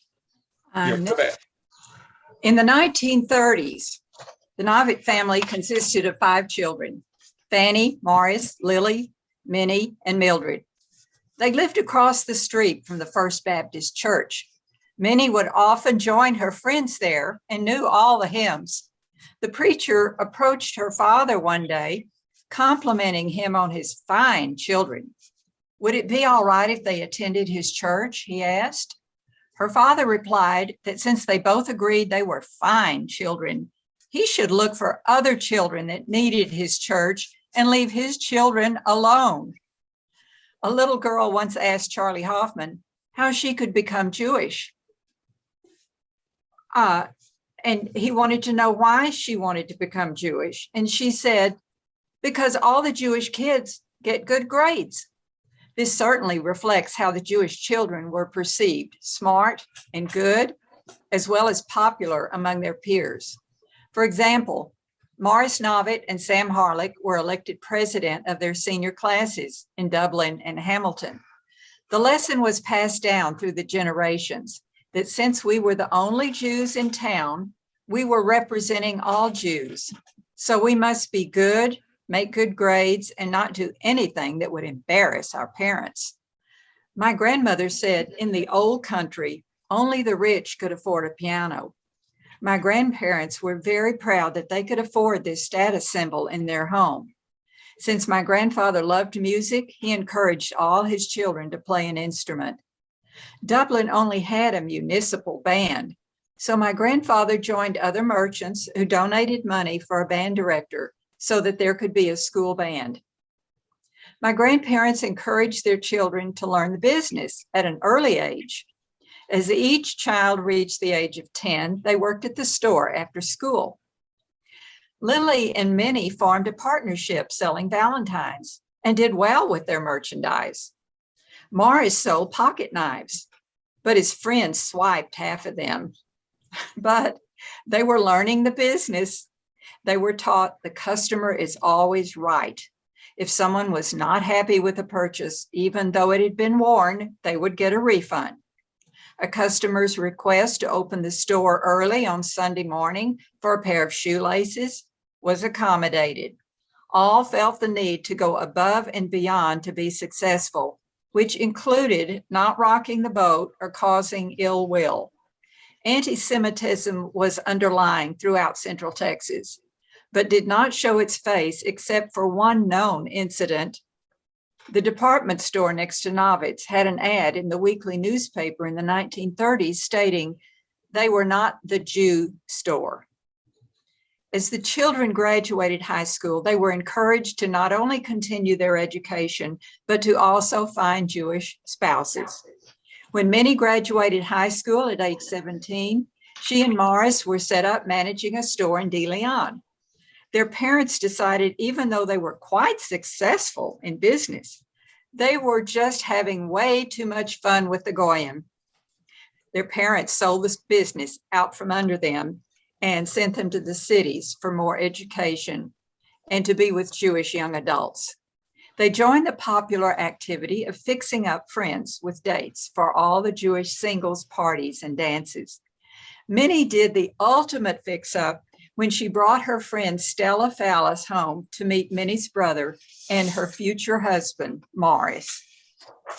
When Minnie married Nathan Siegel, they were encouraged to move to Dublin, where they could learn the business and eventually buy out her parents. Lily married Sam Wiseman, and they established a store in Brownwood, while Morris and Stella established a store in Stephenville, just 13 miles from Dublin. When World War II came along, Sam and Morris felt strongly about serving their country, and they entered the military while their wives ran their stores. W.H. helped all of his children start their businesses and taught them good business practices, which he had learned by experience. Their youngest, Mildred, met Jack Wiles while attending UT. He was a pharmacist and was in the military, stationed near Austin. He wanted to become a doctor, but the medical schools were only taking a small quota of Jews. My grandfather called on business associates and others who gave good recommendations, and he was accepted to medical school. All the children married Jewish spouses and had long and happy marriages. The second generation continued their involvement with the community by serving in many different civic organizations. Sam was president of the JCs in Brownwood. W.H., Sam, Morris, and Nathan were all members of the Shrine and officers in the Masons. Minnie and Stella were officers in the Order of the Eastern Star and active members of the PTA. Sam wanted Terry, his daughter, to join the Rainbow Girls. But after several meetings where the girls marched in to the music of Onward Christian Soldiers, Terry quit. Nathan served as president of Rotary, treasurer of the Community Chest, and president of the Chamber of Commerce. All were active, respected members of their communities. Next. My father, Sam Harelik, was the eldest of three brothers. Born in 1914, he was followed closely by brother Lewis and then youngest Milton. They were all born in Hamilton, Texas, a small Texas town of around 3,000 in population, in the Texas Hill Country of northwest central Texas.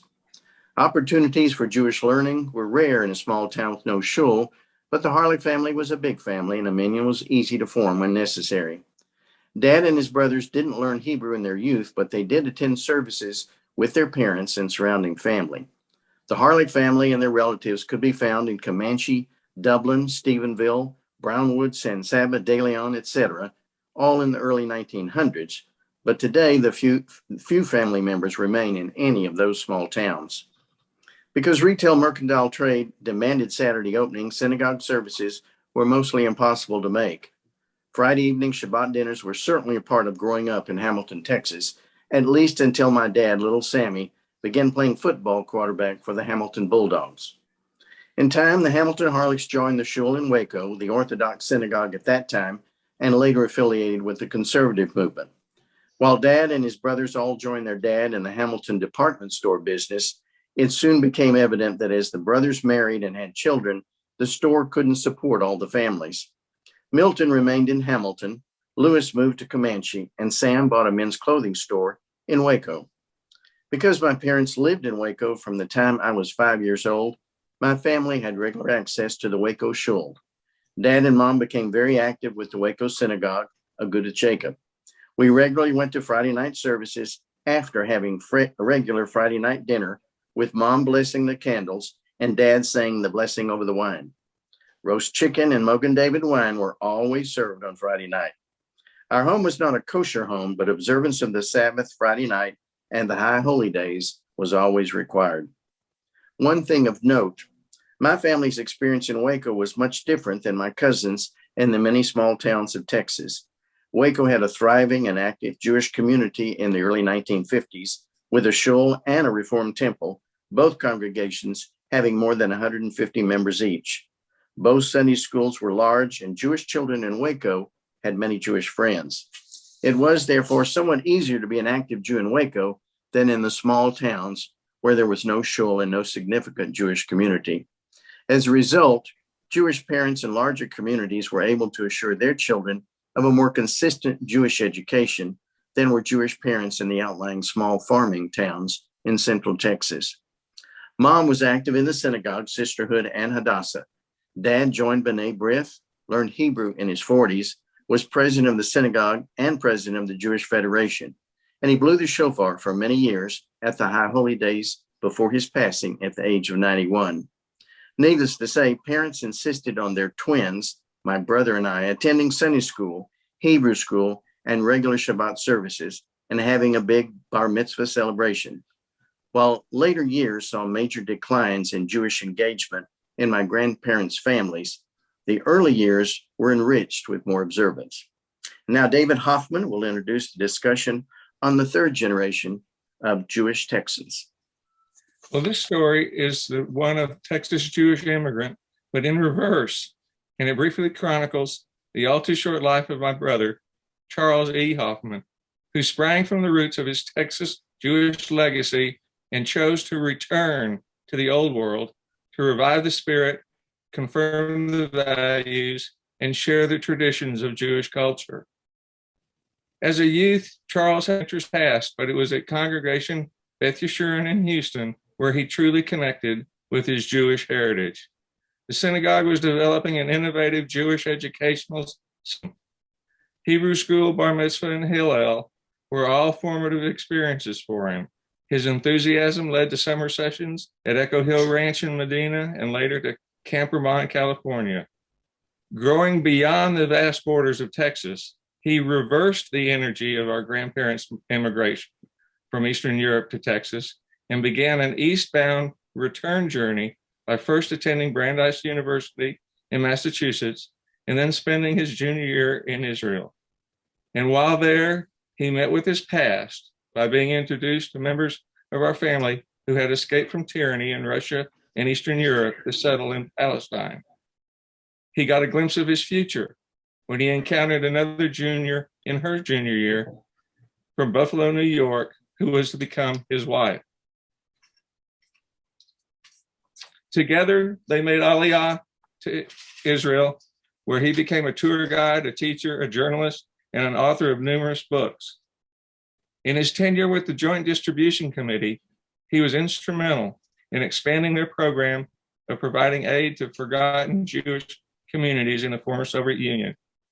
He reveled in his work and he brought new awareness to Jewish lives in impoverished areas with the transfusion of the common blood from which he was descended.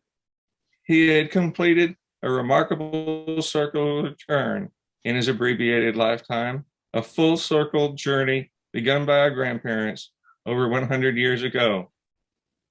May the circle be unbroken, by and by, Lord, by and by.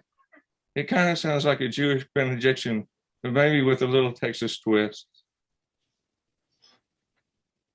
Next. I think Yeah. that's I think that's you. our grandparents were strong influences in my life, growing up in the same town of Dublin and seeing them often. They were both loving and gentle people, teaching us by example of how to treat others with respect and love. They established a strong commitment to Judaism, which we have tried to carry on. For many years, my aunt and uncle, Stella and Morris Novitt, and my parents, Nathan and Minnie Siegel, hosted family Hanukkah parties and Passover Seders in Dallas. Eventually, the next generation began began hosting the Novitt family Hanukkah party, with first cousins hosting 50 to 60 people in their homes and party rooms in Dallas, even coming 120 miles to our home in Temple. During COVID, we have continued to celebrate together on Zoom. I have enjoyed attending Zoom Sabbath services as well from the comfort of my home. Since our children and grandchildren are spread across the country, we started Zooming every Sunday during COVID, keeping us close while unable to travel. Our family continues our interest in music, including our children and grandchildren. We have followed the example of our parents and grandparents regarding volunteering with Jewish as well as civic organizations. My husband, Charles, was on the Texas A&M Hillel Foundation board for over 20 years. We have both been active in the Texas Jewish Historical Society. He was president, and I have been on the board for many years. Through my books based on my grandparents' stories and my programs delivered around the country to schools and organizations, I have shared the Jewish immigration experience with thousands of children and adults. I was an active participant in the exhibition Forgotten Gateway, Coming to America Through Galveston Island at the Bob Bullock Texas State History Museum in Austin. The exhibit traveled around the country, and I gave my program, Hannah the Immigrant, at several of the venues. My parents took me and my siblings 75 miles to Fort Worth for our Jewish education at Ahava Shalom Synagogue. We drove our children many miles to the nearest temple for theirs too. All three of our children had bar and bat mitzvahs, as well as confirmations. And our family includes 5 generations of Hadassah members, starting with my grandmother, my mother, me, my daughter Debbie, and granddaughter Rachel. The Novitt family Torah is still in use, read by our 4 oldest grandchildren, as well as dozens of descendants' children over the years at bar and bat mitzvahs. This year alone, it traveled from our home in Texas to Connecticut and then on to California for bar and bat mitzvahs of the Novitt's great-great-grandchildren, who were actually reading from the Torah, which is something that the females of our generation could not do. Even though there has been some loss of Judaism through intermarriage. In other ways, some of the younger generation is bringing it back. With my son David writing a play based on my grandparents' immigration, he is discovering new historical material all the time through the portal of Texas history. One of the discoveries was the article about the family congregation formed in 1937, which we knew nothing about. Just days ago, my grandfather's great niece found a stack of letters from him to his brother Saul in New Jersey, written in Yiddish. They are currently being translated. Depending on what is in the letters, there may be the possibility of a new book filled with more family stories. If you were to travel to the small towns west of Fort Worth today, you would be hard-pressed to find a single Jew. All the immigrants' progeny are long gone to larger cities.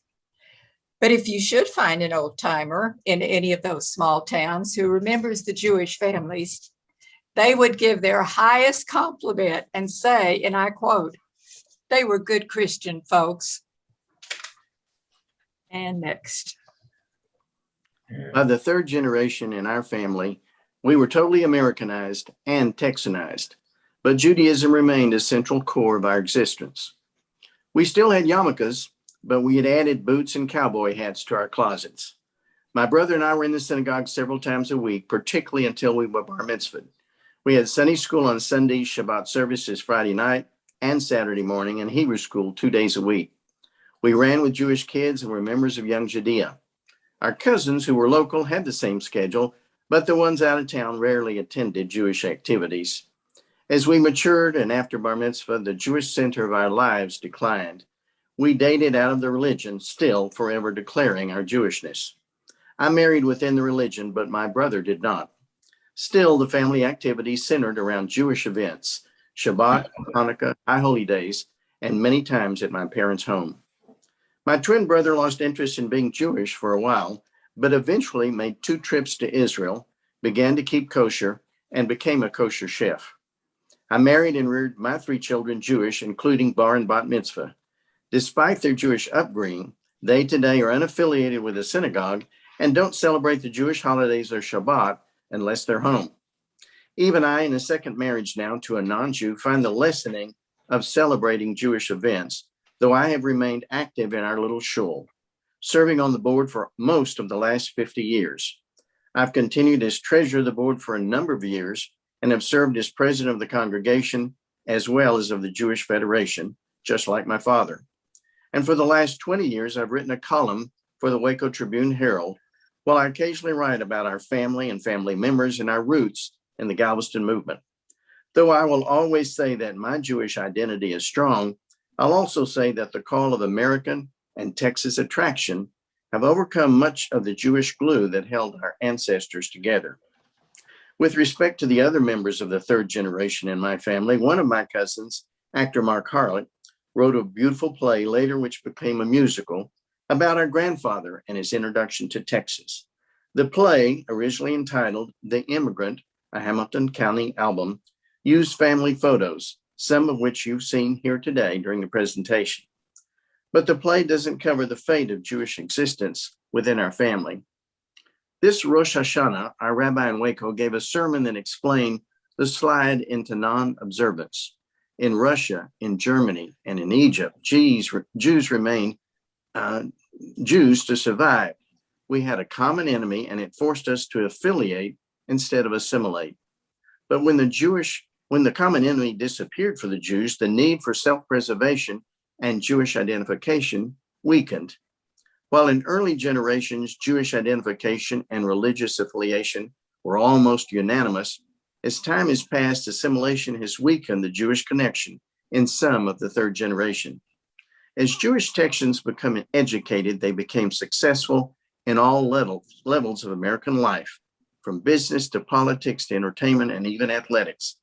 In our own Harelik, Nobbit, and Hoffman families, the 1st generation of Texas Jewish merchants produced writers, accountants, attorneys, actors, architects, pharmacists, musicians, singers, librarians, researchers, teachers, and more. We've added to the rich tapestry of life that is America. As Jewish family life became enriched, American Jews felt the need to be accepted and engaged in American, or in our case, Texas existence. It became and remains important that we are respective and active members in our communities. And as that perspective became important, the importance of our Jewish existence lessened for each generation until now.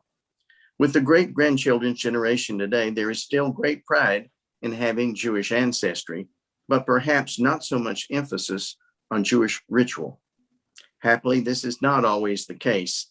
Some of each generation have retained their roots and have tried to pass the legacy of Jewish activism forward, l'dor v'dor, from generation to generation.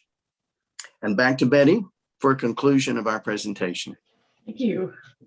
I sometimes wonder if my grandparents would even recognize my Judaism.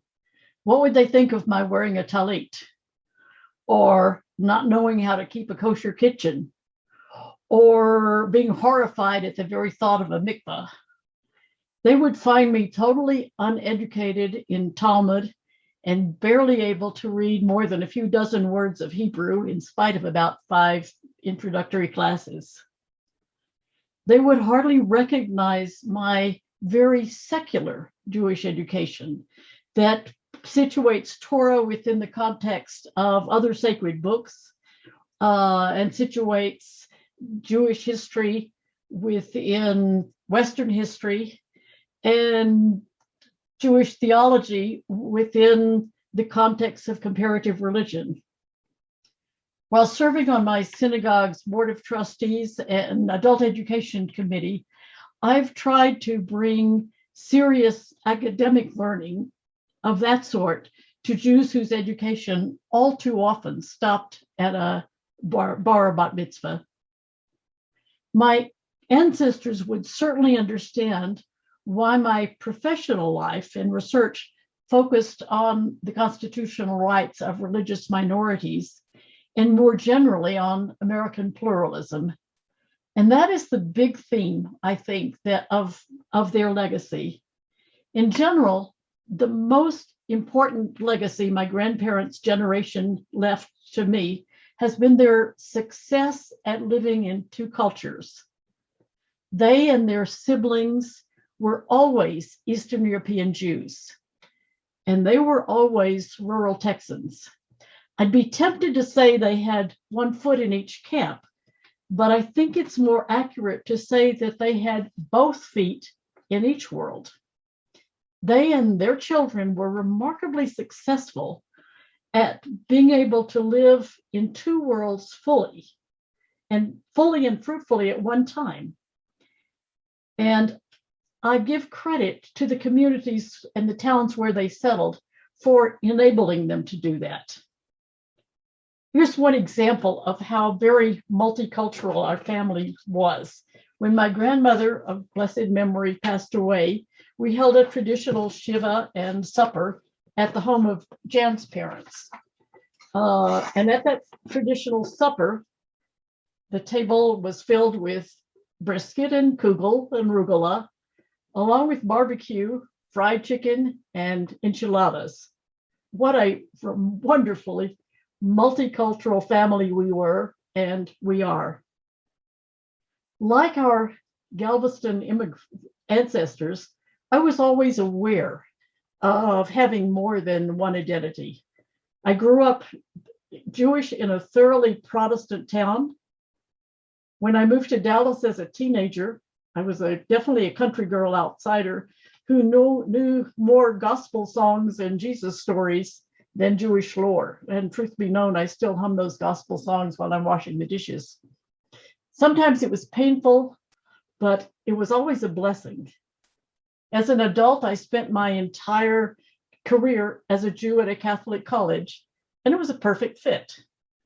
So the most important or most valuable legacy of my Galveston ancestors that they have given to me was the ability to be fully in one place and look at the other with the eyes of an outsider, and then switch positions and look the other way. Probably that's why it was so natural for me to become a social scientist. My choices have been sort of like the not very skillful crazy quilts I love to sew. The overlapping pieces don't quite fit, but hopefully they look nice together. In spite of all its deficiencies, mine is a very different way of being Jewish. But I'd like to think that my Galveston immigrant ancestors would not be too disappointed.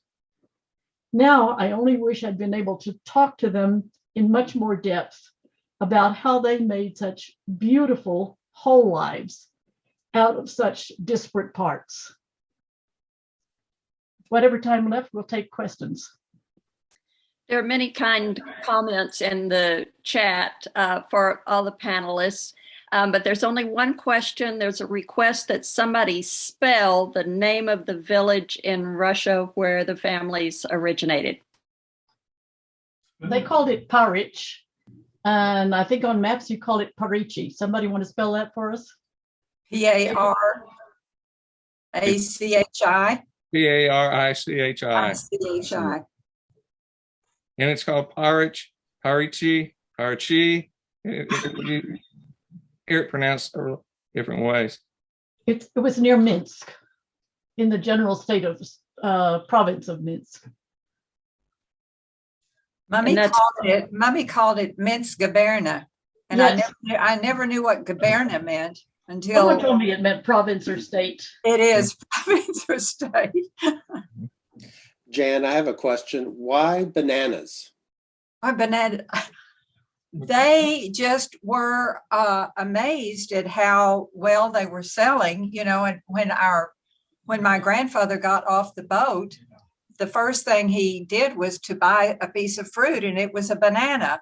And I have shared this story in my talks around the country, and other people have told me they had the same story from their grandfather. They bought a banana, they bit into it, and they didn't know they were supposed to peel it.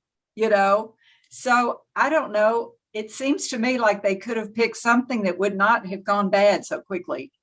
I think that was the time that the banana importation industry was just beginning, and big investors were investing in Guatemala and other places in Central America to create an American market for bananas. So I think those two developments just happened to be at the same place at the same time. They just hopped right on.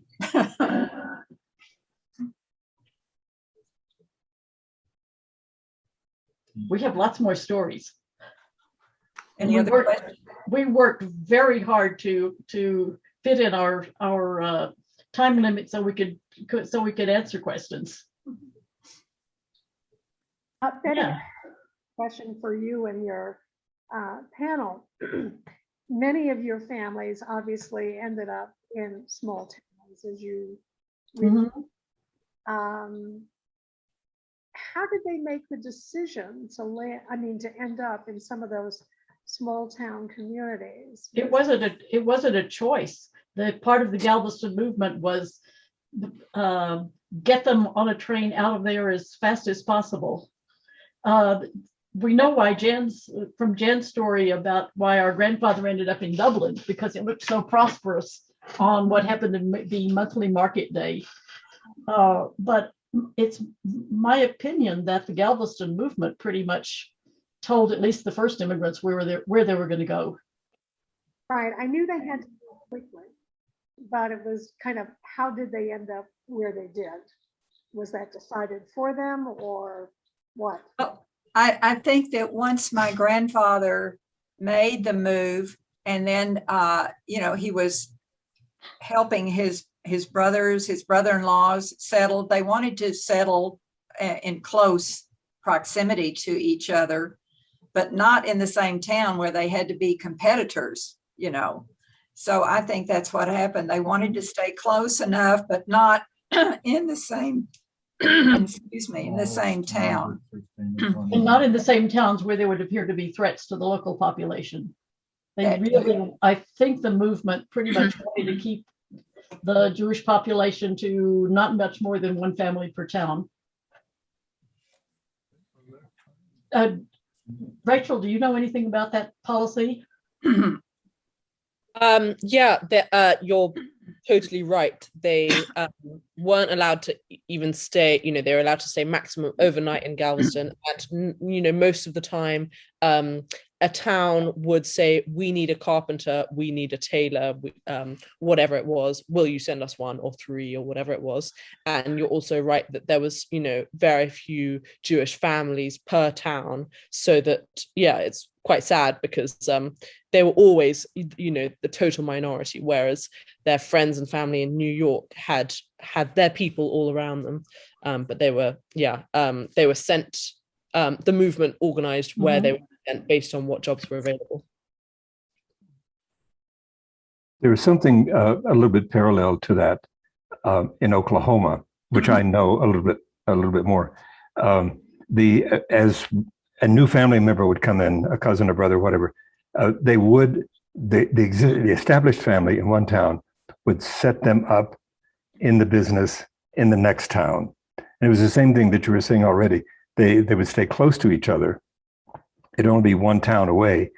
And one of the interesting things that happened in Southwest Oklahoma, which runs next to West Texas, is that there was an entire string of stores that were called the Dixie stores. They were all managed by extended family people through a string of small towns through Southwest Oklahoma. So it was the same, the parallel system. I have to remember a story my mother told me about these immigrants coming to stay at their home. She said, yes, there were people that would come in and spend a few nights, and sometimes, we didn't have enough beds. They just slept in the bathtub. So they were willing to help, in any way they could, because they had certainly been helped. Davy Lou, you have Sheldon Littman's name on your I know. I don't know. I was looking for my name, and no wonder I couldn't find it because I had it covered up. I just wanted to add to the Linda's comment about where they went. My grandparents were met at the dock in Galveston by my grandmother's brother, and they took them to Fort Worth, and that's where they settled. They were in my grandfather was a tailor in Kishinev, and that's what he opened. And when he got to Fort Worth, was a tailor shop that eventually evolved into a men's clothing shop. So some of them had people already here that met them and immediately whisked them off to wherever. Here in New Mexico, we didn't, I mean, somebody more knowledgeable than I can certainly correct me if I'm wrong, but I think there were some who, individuals and families who came through Galveston, wound their way to El Paso, and then from El Paso north up here into New Mexico. And not very many, from what I understand. We were kind of not quite at the tail end moving west, because some went a little bit further into Arizona and some into California, as opposed to the central and upper Midwest. But that's the route that I understand a number of Galveston people took to El Paso and then up here into New Mexico.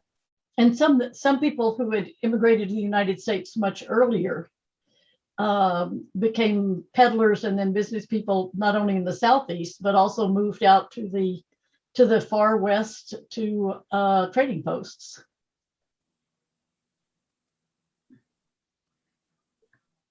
We have found in our travels, that Jews were pretty much everywhere. Even when we were in Alaska a number of years ago, there was a Goldberg's store, Goldberg's Cigars sign, an old sign. And I thought, okay, we're everywhere.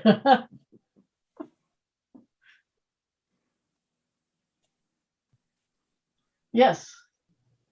Noel had a question. Yes. In New Mexico, not many Jews came, except those in the very southern part of the state, or the territory at first, came through Galveston. Most came on the Santa Fe Trail. And then when the railroad was built, they came down from Trinidad and they settled in New Mexico that way. So there were only a few outside of the El Paso, maybe Las Cruces area, that came through Galveston. Most really came from the East Coast or the Midwest, and a lot of them came originally over the Santa Fe Trail. And that's how they ended up in Trinidad? Well, a lot of them wound up in Trinidad. Trinidad had a synagogue, and it had a sizable Jewish community, but then they filtered down to New Mexico, northern New Mexico, and then Santa Fe, of course, and later especially Albuquerque. I think it's interesting that even though our grandparents wanted us to, or wanted their children to go to the cities and find their spouses, when my parents married and my father was just a traveling salesman, just barely eking out a living, my grandparents encouraged them to move back to Dublin, to a small town, to raise their family, because they could see down the road that they would want to retire someday. And they thought that would be a great opportunity to have my parents take over their store. So, it happened just the opposite from what was going on everywhere else, where everybody was moving to Dallas or Fort Worth. And of course, they all ended up in Dallas. Every one of or almost everyone, I don't think Mildred did, but the other children all ended up in Dallas after they worked in the small communities and made their living. They wanted to retire in a city where there were Jewish people and they could finally practice Judaism the way they wanted to. And 2 generations later, they seem to have migrated to the Austin area. Well, and Bastrop, you know. Yep, all around there. Yeah. Well, we have maybe a minute or two at most left for this session. If anybody else has a final comment, observation, or question. I'd like to make a point of information. Yes, David. This Jew still lives in a small town about 6 miles south of Hamilton. So, How big is your town? about 400 people. We live outside. We live a mile and a half south of it. So we're even further south. But I was taking a friendly exception to one comment that the Jews had all left these small towns. One came back. Yeah, I'm sorry. One bounce back. So, I think Thank you all. I think also so many of the immigrants, again, part of what was in the documentary was they followed the railroads like everybody else did. Mhm. Wherever the railroad stopped, they got off. And if they met a Jew there, oh, there's somebody Jewish, I'm going to stay here. I think the railroad had a lot to do with moving west. Yeah, yeah. And all those little towns, of course, that no longer have railroads did back then. that's right. Yes, absolutely. Right. They could get those bananas right off the train, a whole boxcar load of them for $159. And that boxcar would go from one town to the next. And the peddlers would take the bananas off. I just have to say thank you to all my cousins for participating with me. We have had so much fun doing these practice panel Zooms and just relating stories that some of us didn't know before. So let's keep it up. And we will, yes. This is The just door the for the beginning. But yes, Well, thanks to thank all you. for taking the time and working on your various presentations, and everyone who has commented so far in the chat box has thoroughly enjoyed your talk and personalizing, the history of the Galveston movement as it impacted the 3 generations of your Thank you. and Thank you. thank you for sharing.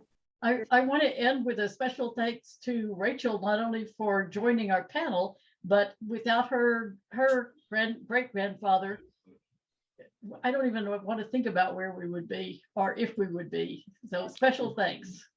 Absolutely. And Rachel, we look forward to reading your book when it comes out, hopefully in the next year or two. Last time we chatted, so good luck with that. We're going to take another 5-minute break before we begin our last speaker session, but also keep in mind that that after the last speaker, Dr. Noel Pugach, we'll take a 15-minute break, and then we will have that breakout session for people who want to come back as attendees and with our speakers to have a more informal conversation and actually see everyone as opposed to webinar format. And at the end of that session and before we part ways, Ron Hart will put that link into the chat box so you can easily go to the Zoom meeting format for the breakout session.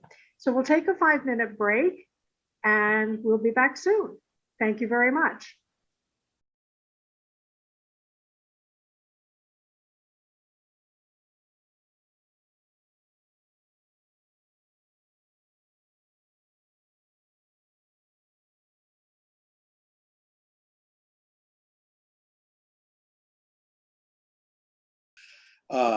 It is my pleasure to ask Susan Michelson, member of the New Mexico Jewish Historical Society, to introduce the next session.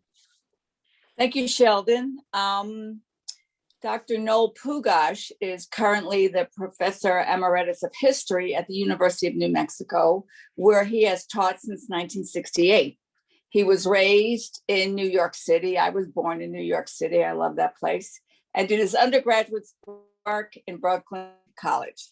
He later received his master's degree and PhD in history from the University of Wisconsin.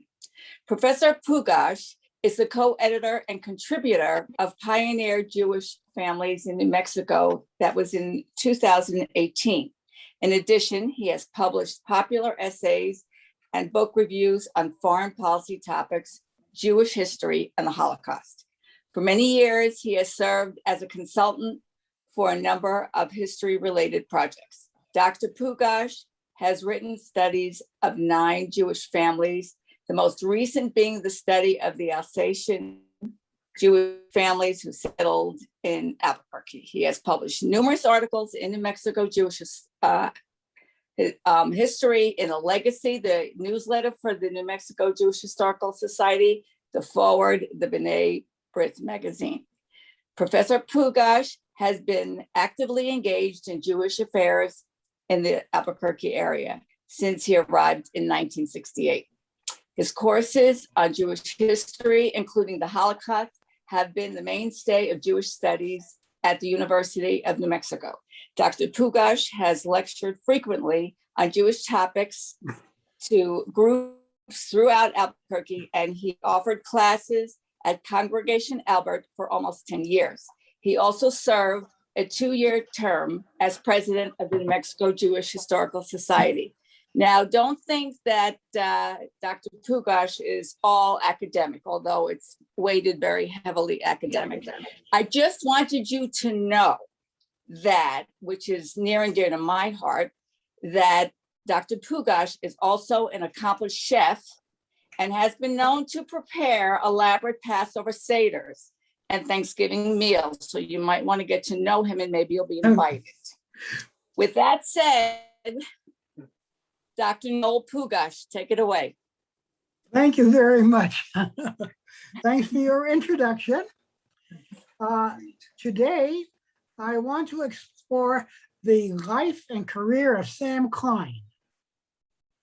Klein was a successful businessman in the New Mexico town of Las Cruces, but as a government office holder, he left his real mark on Las Cruces politics, development, and society that is evident to this day. Sam Klein was born in the Bronx, New York, on August 3rd, 1894. His parents passed away within months of each other when he was a teenager. Rather than live with an older sibling, this adventurous and curious 17-year-old decided to head to the Southwest. First, he settled in Douglas, Arizona. Then he moved to Columbus, New Mexico, where he worked in a furniture store. Sam had to flee when the notorious Pancho Villa raided the town in 1916, kidnapped a young Jewish boy whose father owned the feed store, and set fire to the feed store. Sam joined some other men who rescued the boy. When the United States entered World War I in 1917, he went back to New York and joined the National Guard unit, his old National Guard unit. He fought in France and was felled by gas at the Battle of Aragon. Consequently, when he was asked where he wanted to be discharged, he said Arizona. Meanwhile, he met Frances Jeanette Krebs in New York City, who was working in his sister Gussie's store, and married her. They had 2 sons and 1 daughter, Lillian, who was a major informant for my presentation. I interviewed Lillian, and she was very helpful. She gave me a lot of information on Sam Klein and the Drucksmann family. We were originally supposed to have someone talk about the Drucksmanns, but he could not do it. So you're stuck only with me today. After the war, Sam and Jeanette moved to Douglas, Arizona, where Sam worked in a furniture store and learned the business. Then his cousin, Joe Rosenfeld, who owned the Boston store, a department store, told him that there was a furniture store for sale in Las Cruces, New Mexico, the Henry Stowe's Furniture Company. He suggested they take it over, which he did in 1928, renaming it the Las Cruces Furniture Company. It became a big success. Sam knew the business well and operated it with foresight and with tireless effort, taking into account changing trends and developments. He worked in the context of small town traditions. He was on a first-name basis with his customers, extended credit without charging interest. Sam was also fluent in Spanish, and he gave later his own speeches in that language. From the store, Sam also helped people find work in those difficult times, especially the Great Depression. He was also fortunate to have two able Hispano assistants who worked for him for the entire time he had the enterprise. Sam continued to run the store while he served in government positions. The original store was destroyed by fire, a common hazard in those days. Sam relocated Las Cruces Furniture to the corner of May Street and Main in 1937. He bought the buildings next door and beginning in 1949, started a two-story addition. Because of his experience with fire, Sam insisted on adding a firewall. In the 1930s, Sam served as an administrator for the Works Progress Administration, one of the largest New Deal relief agencies. WPA employed hundreds of Las Cruces in those trying years of the Great Depression. Under Klein's direction, WPA completed the county courthouse and the first city hall on Church Street. Both were designed in Pueblo Revival style by El Paso architect Percy McGee, showing Sam's real appreciation for New Mexico's culture and traditions, despite his New York origins. Ernie Pyle, the famous World War II correspondent, paid Sam a big compliment when he wrote that Las Cruces should be praised for, quote, building a courthouse that does not look like a courthouse. Sam was a happy person. He loved people, and they loved him.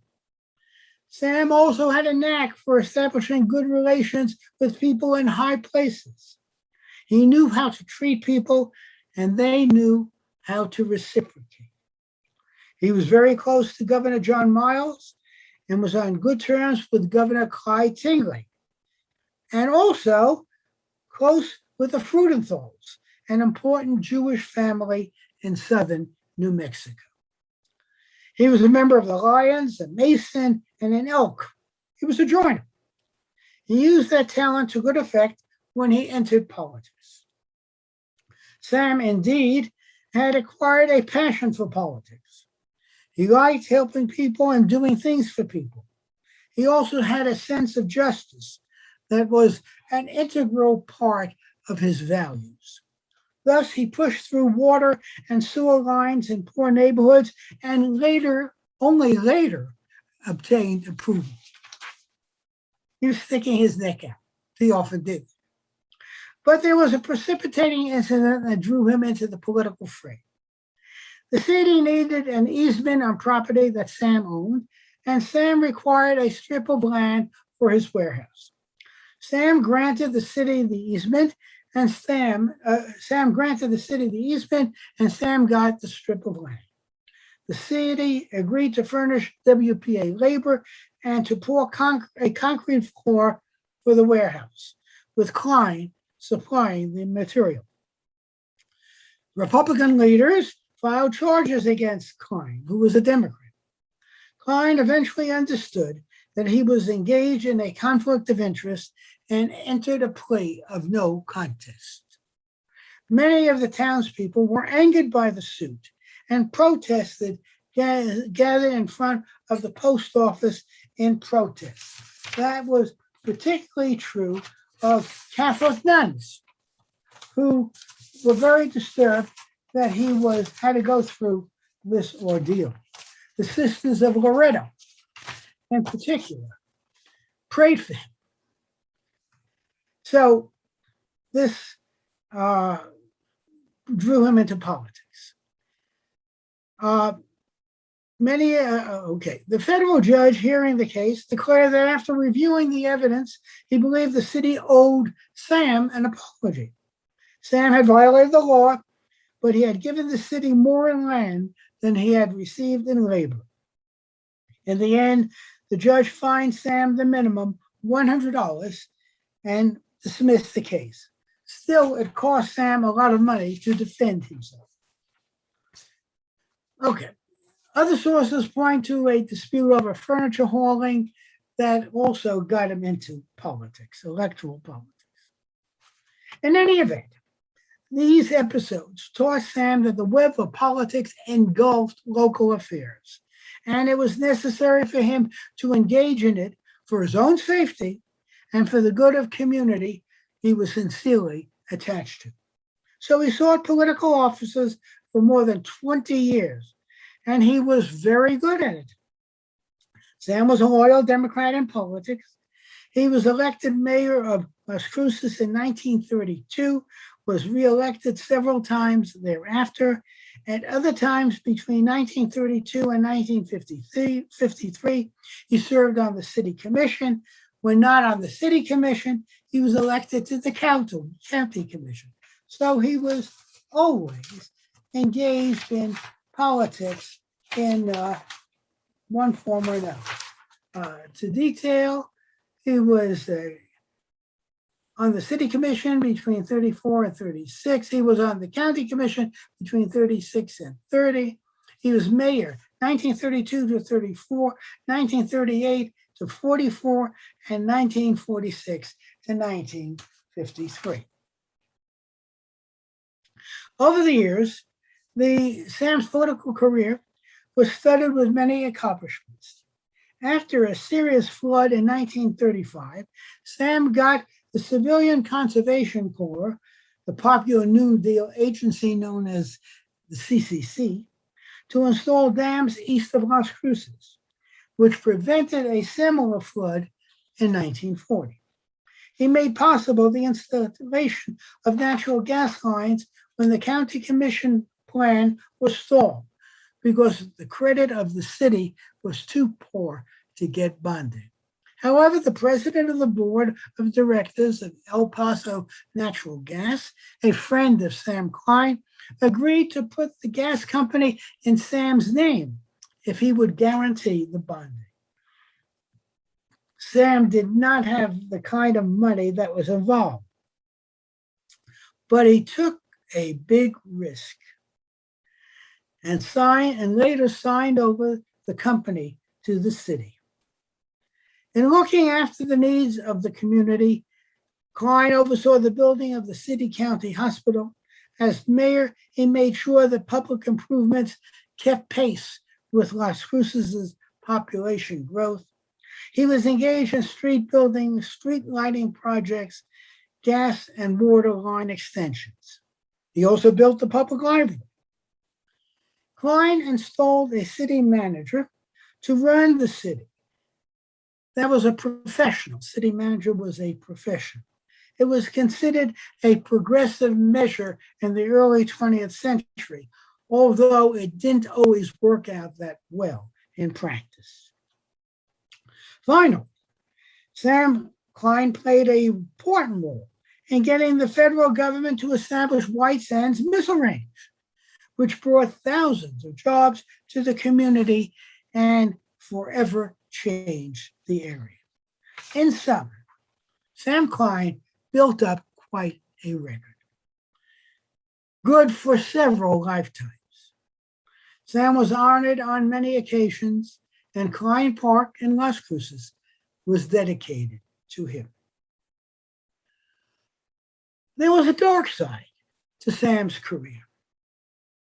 Shortly after he was elected mayor in 1932, a group of Las Cruces sent Sam a letter threatening to kidnap his youngest son, Melvin, known commonly as Sonny. I don't know if he reported it to the law authorities. In 1942, a neighbor sent a telegram requesting Hitler to help Las Cruces rid itself of Jews. His support for various projects naturally created enemies, but that was a common risk in being active in politics and public affairs. Sam was not particularly observant, but he was a practicing Jew. His family belonged to the Reformed congregation Temple Sinai in El Paso. They would occasionally go to services at B'nai Zion, a conservative congregation in El Paso. Sam suffered a major heart attack in early 1953 and died shortly afterwards. Sam Klein was a successful and a righteous man. Thank you. Well, I have a question. Does Sam have, are there any family of Sam still in the area after Sam died? What happened to his family? I believe for quite a while, there were descendants who lived in Las Cruces. And of course, his daughter Lillian lives in Las Cruces. I should have mentioned that, all right? So Lillian, known as Sis commonly, all those who really know her call her Sis, she lived in Las Cruces. Yes, and Jeff Brown just said Sonny lives in Las Cruces. Sonny lives in Las Cruces. Sonny. Yeah, Melvin was his real name. But everyone in the family called him Sonny. Now, there were other Jewish businessmen in Las Cruces. His cousins, Joe and Izzy Rosenfeld, operated the Boston store, which was a comprehensive department store. Gene Stern owned the White House, a smaller department store, less ambitious. So there were other Jews who were active in the business community in Las Cruces. B. Klein passed away about a year or so ago. Now, remind me, is she Sam's daughter or daughter-in-law? I think daughter-in-law. Yeah, okay. And B, of course, and Susan, you were very close with B. Klein. Yeah. Was very active, in Las Cruces and in the Jewish community and a pillar of the community. Very active. Yeah, very active. A lovely woman. She was quite a force to be reckoned with. She was quite a force to be reckoned with. Janet Sayers has her hand up. Yeah, yes, I'm going to stay invisible because I'm not only having a bad hair day, I'm having a bad everything day. But if Noel and or Susan could just remind us, now the Jews in Las Cruces, there was no synagogue or really religious life, or did they connect with other? Did they go somewhere just for the high holidays, or what was that about? Sure. Well, the logical place for them to go was El Paso, which is 50 miles or less from Las Cruces.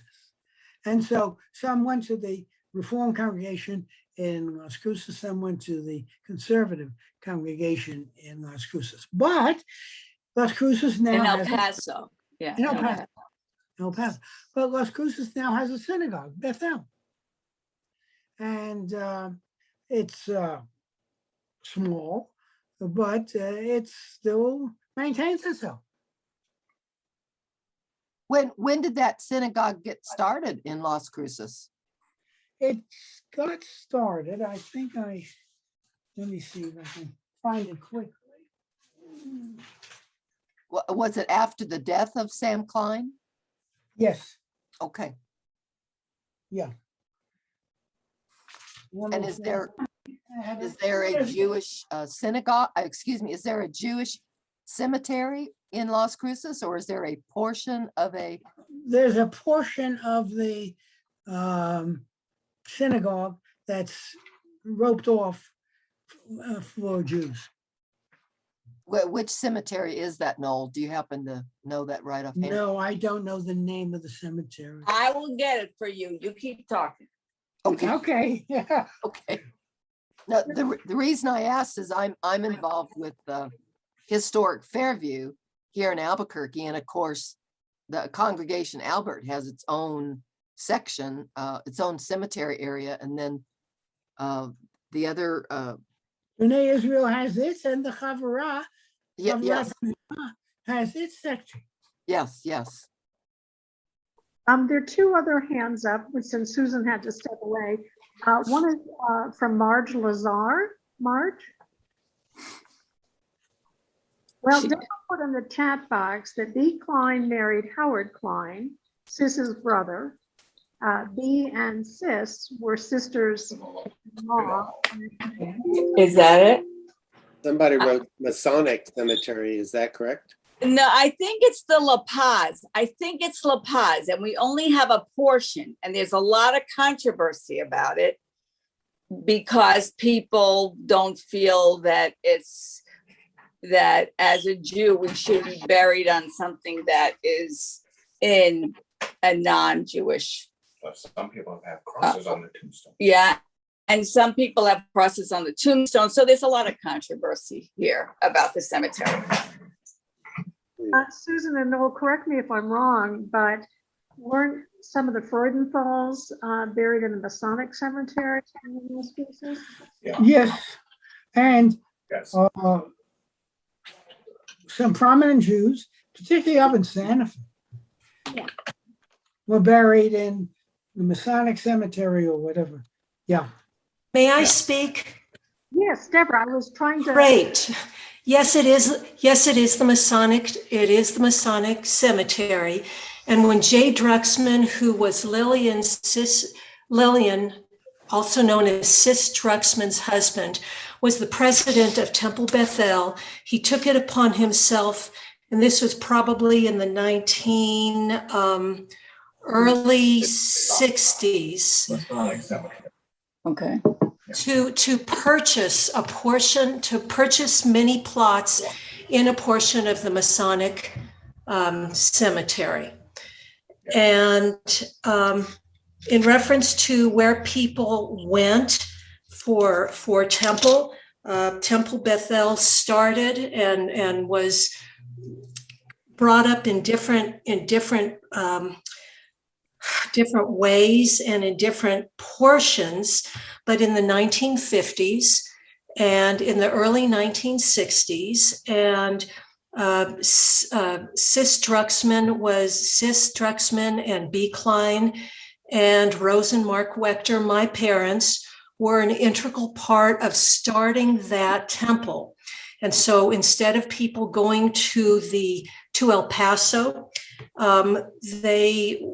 we formed Temple Bethel, and at the beginning there would be rabbis that would come in and hold High Holy Day services. And then at one point, my father, who was very educated in all things Jewish, was the lay rabbi and lay cantor. And then eventually Temple Bethel was able to hire their first rabbi. So yeah, Temple Bethel was really quite an amazing resource that so many members in the community helped form. And Sam Klein was a huge part of it being formed. And before Temple Bethel actually had a building, Sam Klein allowed the Brannigan Library to be used by Temple Bethel during the High Holy Day services. So he and his wife Frances were an amazing resource for bringing the entire Jewish community together. Thank you. There is another question about how large the community was, the Jewish community at that time, Noel? Well, if we're talking about the period when Sam was active in politics and the like, in other words, the 1920s, 30s, and so forth, there were only a couple of dozen Jews all together in Las Cruces. Ann says when he was establishing his business. So that's. So we're talking about a couple of dozen, that's all. Susan, I think Marge Lazar had a question. Yeah, I didn't actually have my hand raised, but as I did raise it now, and we were talking about Jewish cemeteries at the time, and I wanted to point out that Santa Fe has a Jewish cemetery that was spearheaded by Doris Francis. You know, she brought it into existence, and it's within another cemetery, the Riviera Cemetery, I think it is, and it's quite beautiful. So we do have that here in Santa Fe. Okay. Thank you very much, Noel and Susan, for. Oh, Linda, could I just ask one more quick question? Yes, please. This was actually a topic at the historical conference maybe 5 or 6 years ago when it was in Las Cruces the last time. Yes. But it was the program regarding the yearbook of New Mexico State in Las Cruces having the name the swastika, which went on for decades. And I'm not sure when the policy change happened that removed and changed that name. Perhaps Noel could just very quickly comment. Well, I remember when I was teaching at UNM, it was a big issue. And somehow it just kept going on, and they dug in their heels about keeping the name the swastika. And like emphasizing that it had originally nothing to do with the Nazis. It's an old symbol in the Middle East. You find it on buildings in the Middle East, in Iran, Iraq, and the like, and so forth. And finally, I guess the people in Las Cruces, those who were concerned with the name and so forth, got rid of the name swastika. May I speak? Sure.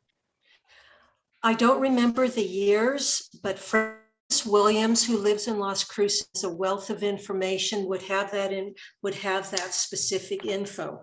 One of the things I do remember is Nathan Weisselman, who was a Holocaust survivor, he and his wife and their young son, who moved to Las Cruces.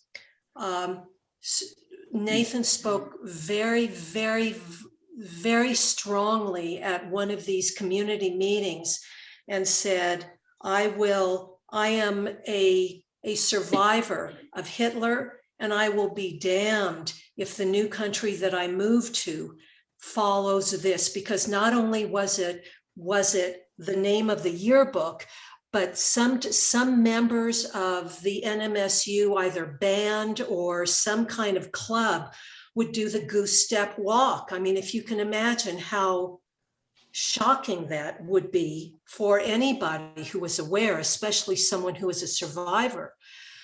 So that's the one thing that I remember. And shortly thereafter, the name was changed. Nate Weisselman had a huge part in bringing up public awareness.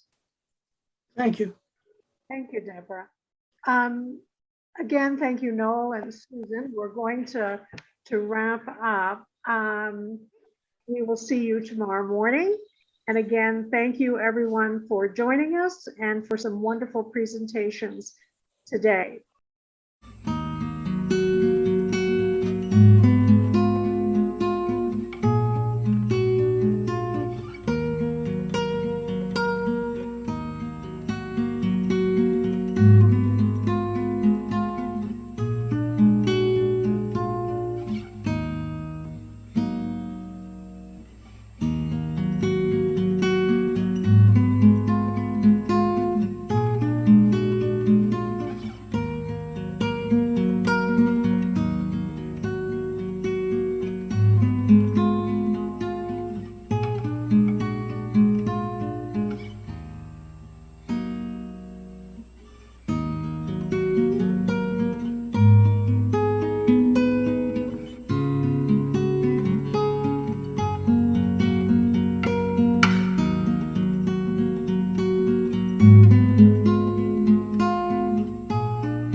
And by request, the TJHS Speakers Bureau presents stories about unknown Jews, well-known Jews, and more, either in person or by Zoom.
So perhaps I do have a story to tell, if for no other reason than it's part of the Jewish history of Santa Fe.